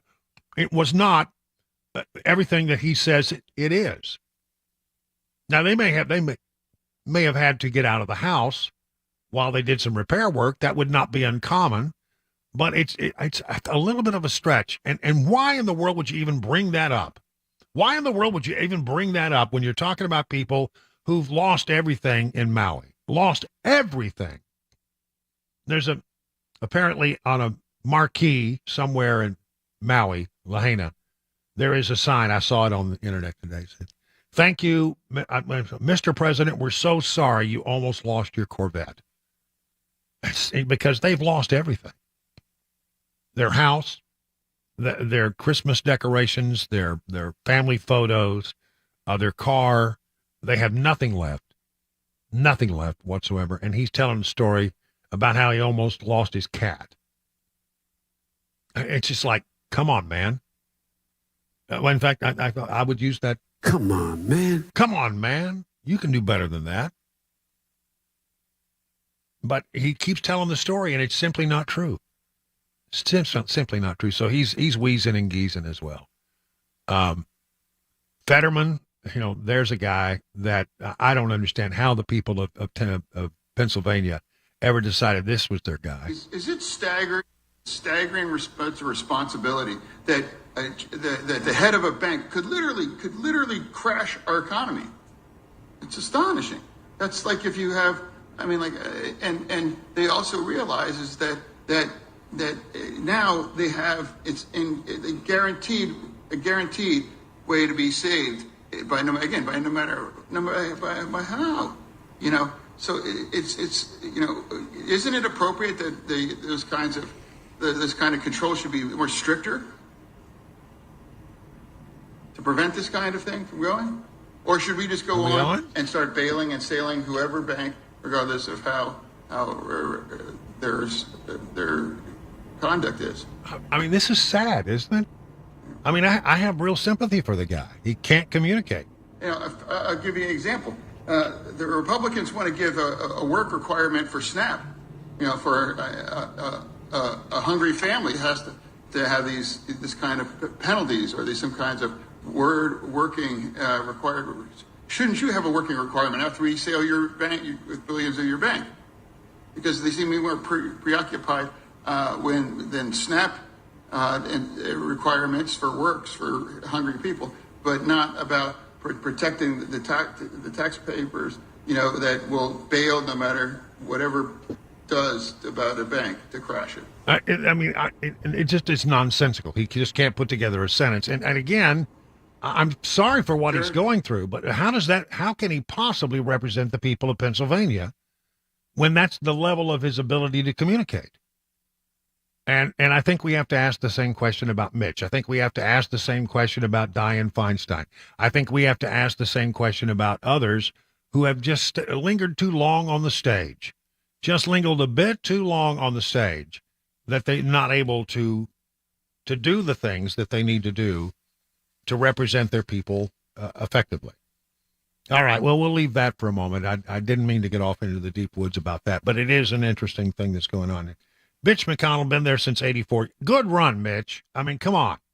It's time for you to make an announcement about how you maybe won't run for re-election, and maybe you want to hand over the leadership role to somebody else right now and just be a sitting senator from Kentucky until it comes time for you to step down. I don't know. Something needs to give there. And I hate it because, because he's had a good run, but, you just can't do that. In other news, gas has risen 63 cents since the beginning of the year. Yeah, and that gloomy data casts doubts upon what I've been saying here before, the Bidenomics tour. The president is out there talking about, we're doing great. Yeah, Bidenomics is the answer. And you know what? It's simply not. And as long as the gas prices continue to go up, as they have been, and they will go up, I think they may come down just a little bit. I don't know how this always happens. It comes down just before people need to go on a trip over Labor Day. So, they'll come down a few cents, but then it'll start going right back up again. And there's not much that the Biden administration can do right now to stop the price of gasoline from going up, because they've utilized really the only tool they had, which was the Strategic Petroleum Reserve. And since, they can't really keep tapping that and tapping that and tapping that, and there's not much they can do, gas prices are going to go up. And it's our own fault, because we used to be energy independent, but we're not anymore. And the one thing that you need to understand is that if there's one thing that can impact inflation, it's the price of gasoline. The price of gasoline goes up, the price of oil and diesel goes up.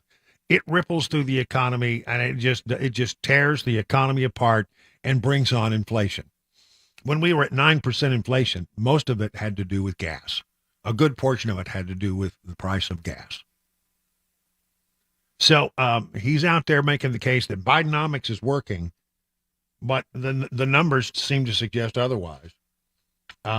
They're not clean at all. The numbers are not good, and we got this very serious situation with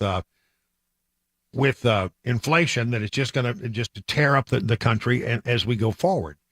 I don't know how he's going to solve this problem again. You just can't keep dipping into the Strategic Petroleum Reserve, thinking that, someday we'll pay it back. We're already, at levels that we haven't seen since the 1980s. It needs to be filled. And they're not doing that either. It is 20 minutes now past the hour of 6 o'clock on Super Talk 99.7.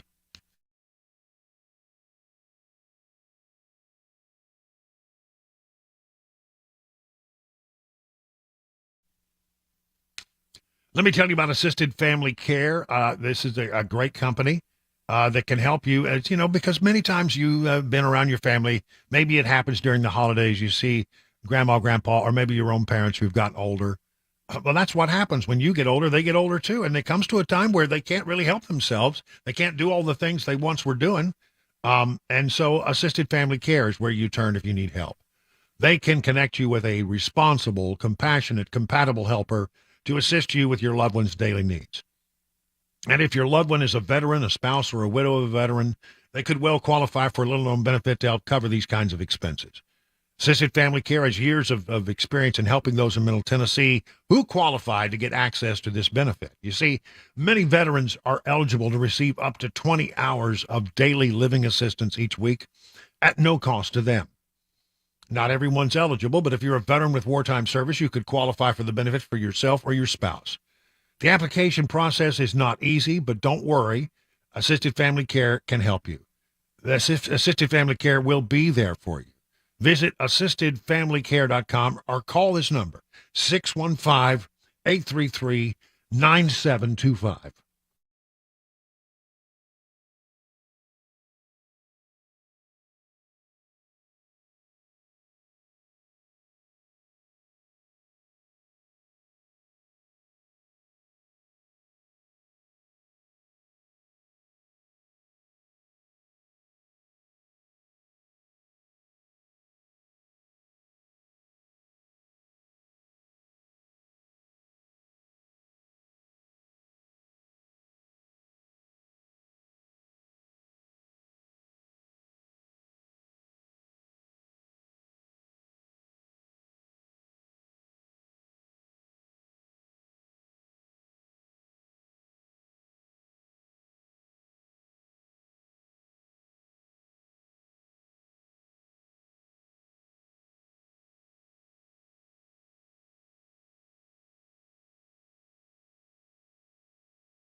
All right, some stories I want to get in very quickly. We'll call this the lightning round. There we go. Stuart Varney and Dana Perino will moderate the second GOP debate on Fox Business, September 27th. Two smart people, really, really smart people. And although Stuart Varney speaks with an English accent, I think he is a naturalized American. And I'm telling you, this will be a good one to watch. Although, again, it's the debate about really who might be the running mate for Donald Trump, because none of the people on that stage are likely to become the nominees. Lightning round number 2. The Biden House Health and Human Services Department has called for reclassifying marijuana as a lower risk drug.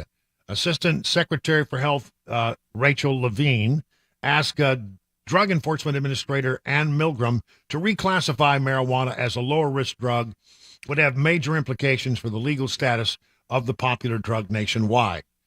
She recommended in a letter that cannabis, which is a Schedule 1, be downgraded to a Schedule 3 substance based on FDA review of the substance, according to Bloomberg. That would make a big change if you are caught or captured with marijuana, you would have a lighter charge if it were a Schedule 3 drug. Not even bother. A lot of places are not even bothering now anyway. Net lightning round number 3. CNN has tapped ex-New York Times chief Mark Thompson as its CEO. It has happened as the network is trying to reverse multi-year rating slump and try to bring some stability to its ranks after a tumultuous year and a half.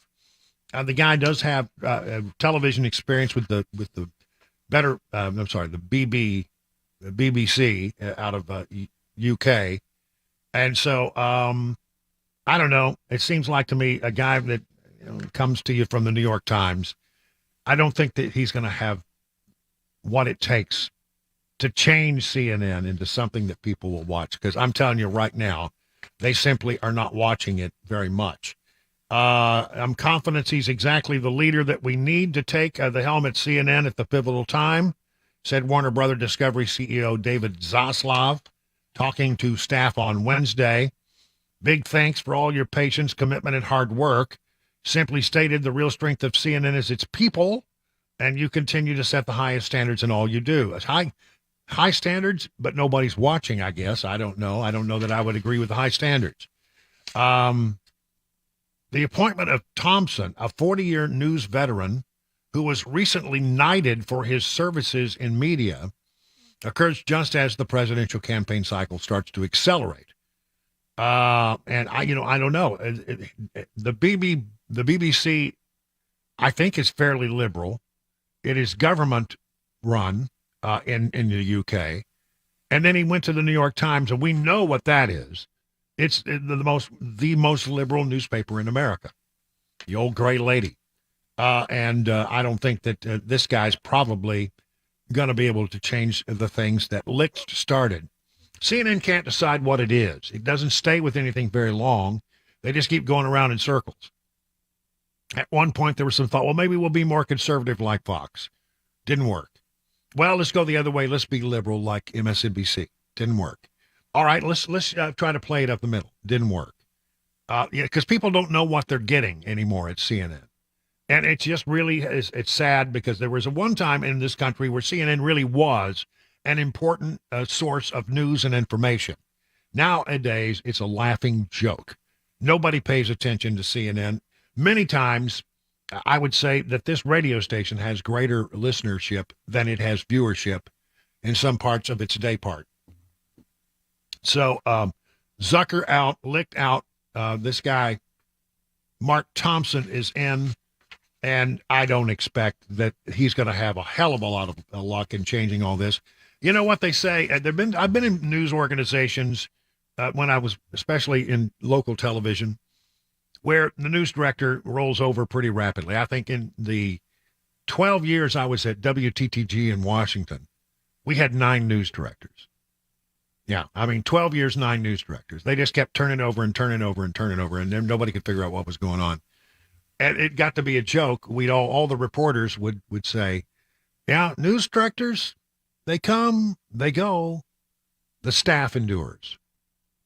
And that's sort of what I think is going on at CNN. News directors or CEOs come and they go.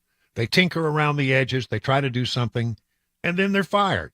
But the staff endures, and the staff is not likely to change for any person who comes in, given the history of the number of people who've been through that slot.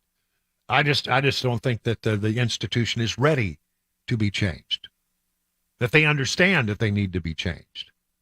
6:30 now on Super Talk 99.7.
The Wellness Institute of Nashville, 615-246-5009. They can help you if you're in pain in your arms, your leg, your neck, your back.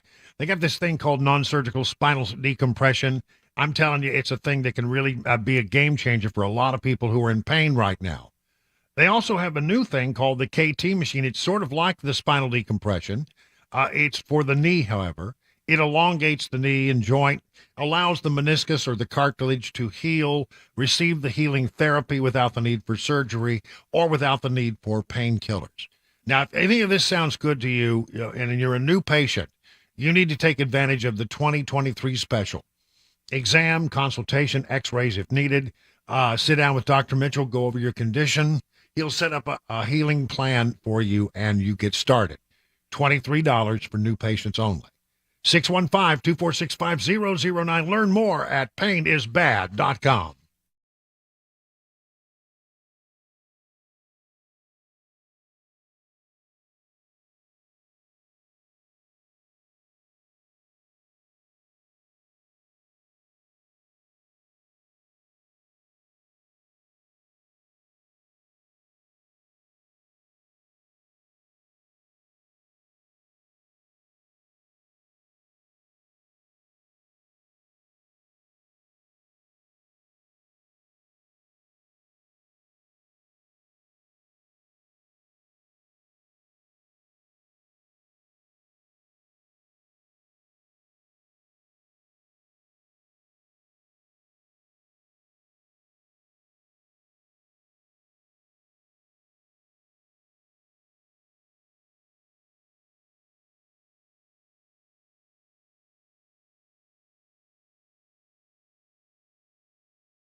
$37 minutes now past the hour of 6 o'clock on Super Talk 99.7. I'm Brian Wilson, your friend and radio buddy, and we're so glad that you're with us here on this 30th day of August. We're about to, wrap this month up and head on into September. We'll see you in September. That's right.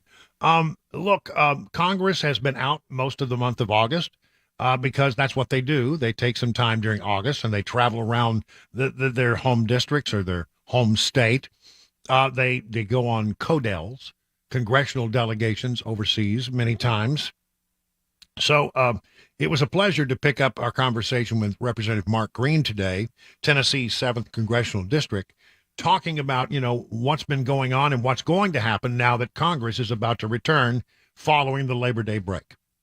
You've been put in charge of investigating what's going on down at the border. Man, there was a story the other day, got everybody's attention, said that there was somebody apparently that had ISIS connections that was acting as a smuggler to get other people across the river down in Texas. And nobody seems to know anything about how many people got across. And they're apparently running around in circles trying to make this situation better. But they said this is exactly what everybody's been worried about, isn't it? Yeah, I mean, we've been telling them this for ever since they got in control and opened the border, that, you know, the bad guys are going to take advantage of this. And now you've got these Uzbekis who've been smuggled by a potential ISIS facilitator, and they're in the country. And the FBI is frantically trying to find these guys. Well, you know what? We got a blatantly open border, all by, the dereliction of duty of our Secretary Mayorkas, our Homeland Security Secretary. It's exactly what we've been saying from day one, and why we passed the border security bill that we passed. The Senate has just failed not to pass that or even look at the bill. It's the Democrats and their, they can't tell a good guy from a bad guy, Brian. No, they can't. Well, I mean, there are 1 million people that have come across the border that never came in contact with law enforcement, the so-called gotaways. And those are the gotaways. Well, okay, I'll take your number. It's the last number I saw was 1 million. 1.5 million people come across, never had any contact with law enforcement. We don't know anything about these people. And those are the known gotaways. There's also a category that they don't have a number for, which is the number of unknown gotaways who came across. You know, that could be somewhere in the neighborhood of another 500,000. So let's talk somewhere in the neighborhood of maybe 2 million people in this country that never got vetted, never got screened, who came into this country, and we don't know who they are. That's exactly right. And I did a hearing when I first became chairman of the Committee on Homeland Security. We did a hearing on the border, and I think you guys did a great job reporting on it. But one of the things was Secretary Ortiz, the Border Patrol, Chief Ortiz, the Border Patrol chief, and he said that unknown number is somewhere close to, he predicted 20%. So we have the known gotaways, which are someone, Border Patrol sees the individuals running, they count them, but they can't get there to stop them. That's 1.5 million, and they think another 20%. I mean, it is insane. It is unconscionable what's going on, and we're yelling at the top of our lungs. And the Democrats in the Senate and the Democrats in the White House are just whatever. They don't care. Yeah, it's as if they forgot that 9/11 was carried out by 12 guys with box cutters. That's right. And again, we're just I could talk about this all day long, but I do want to hit you on some other topics. It's infuriating, though. I get it. It is. It's absolutely maddening that this is going on. The President of the United States is under investigation by the House Ways and Means Committee, by the Oversight Committee, by the Judiciary Committee, trying to figure out, about this relationship that he and his son had and whether or not there was any quid pro quo. You've been away from the month of August, and as you return, it seems as if it's moving almost straight to the idea of having an impeachment inquiry. Are you in favor of that? Oh, absolutely. I think Kevin should already have called for an impeachment inquiry. I have been communicating with him. It's time, and I think it's going to happen. I mean, you look. It's funny. A crook by a crook is still a crook, right? Whether it's Robert Peters or whatever. This guy used his position to put money in his own family's pocket. And the quid pro quo with the prosecutor in Ukraine and all this stuff, it is so horrible. And the fact that the mainstream media just seems to ignore this is as revolting as an open southern border. Well, basically, an impeachment inquiry just gives the House some supercharged abilities to investigate. But it's not an impeachment. It's not an actual impeachment trial. That would happen in the Senate, but it's not an impeachment in the House. It just gives them the ability to investigate. Okay, so are you in favor of, if everything seems to be coming together, of going forward with impeachment of a sitting president? Of course, it's that. Here's the process that was never adhered to under the last majority when the Democrats had the majority and impeached Trump twice. Step one is an impeachment inquiry. That's where it's like the DA goes and presents the information. or gathers the information, does the investigation, and then you go to an impeachment, which is basically the indictment, and then it goes to the Senate for a conviction on the indictment. That's the process for the Constitution, and that's what we ought to defend. And so we should have an impeachment inquiry as soon as it possibly can be formed. Those powers, they should go out, gather the information. I think the information is going to very clearly show this guy's a criminal and needs to be impeached and removed from office. All right, and so we'll keep watching that one. But of course, even if you impeach in the House, no guarantee that the Senate will pick it up and have a trial. So you can only go so far when the Democrats are in charge. Well, they have to have the trial. They once we send it over, they're constrained on. They have to have the vote. Now the question is whether they have the votes to remove, and it's unlikely considering the way our two-party system's working right now. All right. Ukraine. A lot of talk now about whether or not we should continue to send money to Ukraine. I am one of those people who is in favor of letting the Ukrainians, degrade the Russian military and fight a proxy war on our behalf to weaken Russia. And it seems like it's better for the fight to be over there than to be some other place where we're deeply involved with our own, blood and treasure. But a lot of people are now saying maybe we ought to stop sending money to Ukraine. Where are you on that? I think we need to let Europe manage all of the government stuff. So the United States doesn't need to be sending money for their school system, and because they don't have a functioning economy right now. They're at war. So I'm for Europe doing that. The United States can still So I was just in Germany last week, meeting the Ukrainians who were training on the M1 tanks. And I don't know what you heard of my discussion. I think the Europeans need to pick up all of the government support. The United States needs to stop doing that. But your philosophy of keeping Vladimir Putin from winning, that's essentially what you were saying, I think is the right answer. We can't allow Vladimir Putin to win. I mean, he'll just take another country. He said he wants Poland. He says he wants to recreate the whole Soviet Union. The Baltics will probably be next. So we have to continue to support them militarily, and I think the United States can do that a lot cheaper. The only issue I have, and the thing that's going to make me vote against military support, is we need our DOD to be transparent with Congress and with the people, what we're sending. And right now we're having a hard time getting information from the DOD. So whether or not I vote or not vote is going to be dependent on more than just whether or not we should kill Russians, or keep him from taking a country in Europe. It also has to do with how we're doing it and whether or not our administration's being transparent with Congress.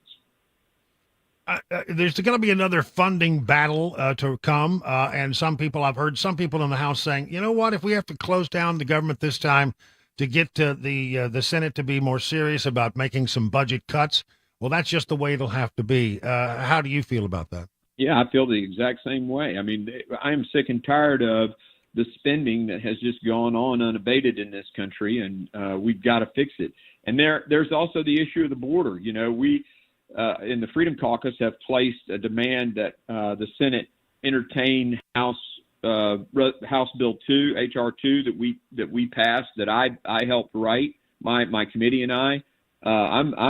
I'd love to make that them getting money contingent upon fixing that. Right. So you're ready to stand your ground this time, and it may be uncomfortable, but is it something we're just going to have to go through? I think so. I don't see how there's any way around it. I was involved with the longest shutdown in the history of the country when my first month in Congress. So not averse to it. We have got to get spending under control, and we've got to secure our border. Period. And finally, my last question is: during a recess in August, you get to go back generally to your home district and meet with people, and you get an earful. What are people talking about as you go around your district during this August recess?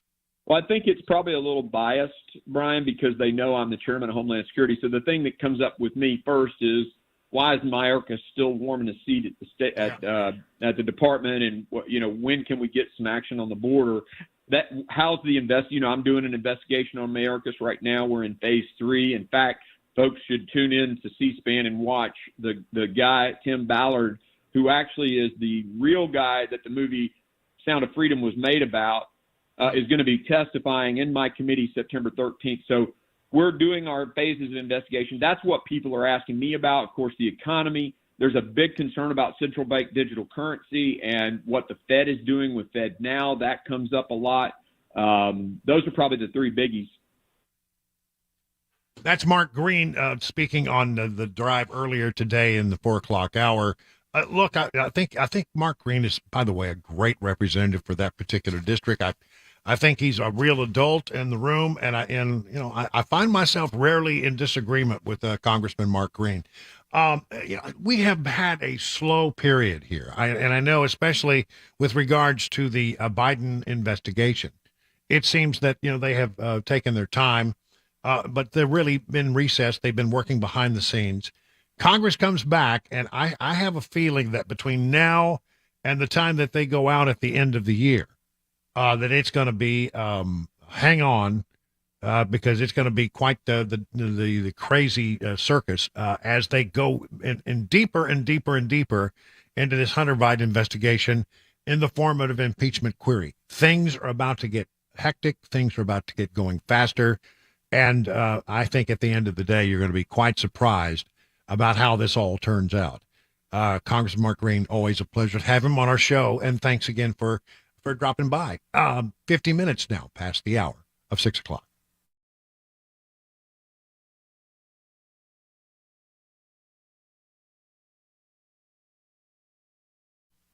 D.T. McCall's has been around for more than 100 years.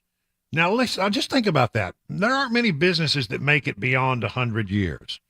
And that means they must be doing something right. Well, I think what they're doing is they're treating people right. And people will come back if they feel like they've been treated with respect and dignity, and whether they're getting good value for the money they're spending. How many times have you gone to a big box store, gone through the process of maybe buying an appliance, and you get a price, and they say, well, this is what it'll cost. And you say, okay, that's great, it's a good price, let's go. Well, do you want the hoses and the cords? Yeah, well, that's extra. You want the delivery? Yeah, well, I want delivery. Yes, I do want delivery. Well, that's extra too. You want to haul away the old thing? Yes, I don't need it anymore. I want you to haul it away. Well, that's extra too. And you find out that deal wasn't so good. At D.T. McCall's, they simply will give you an honest price. It will be a good price, and delivery, setup, and haul away are included in all that. No surprises whatsoever. Whenever possible, D.T. McCall's sells products that were made and manufactured in Tennessee, keeping the dollars local. If you want to learn more about the company and their 5 convenient locations, just go to their website, dtmccalls.com.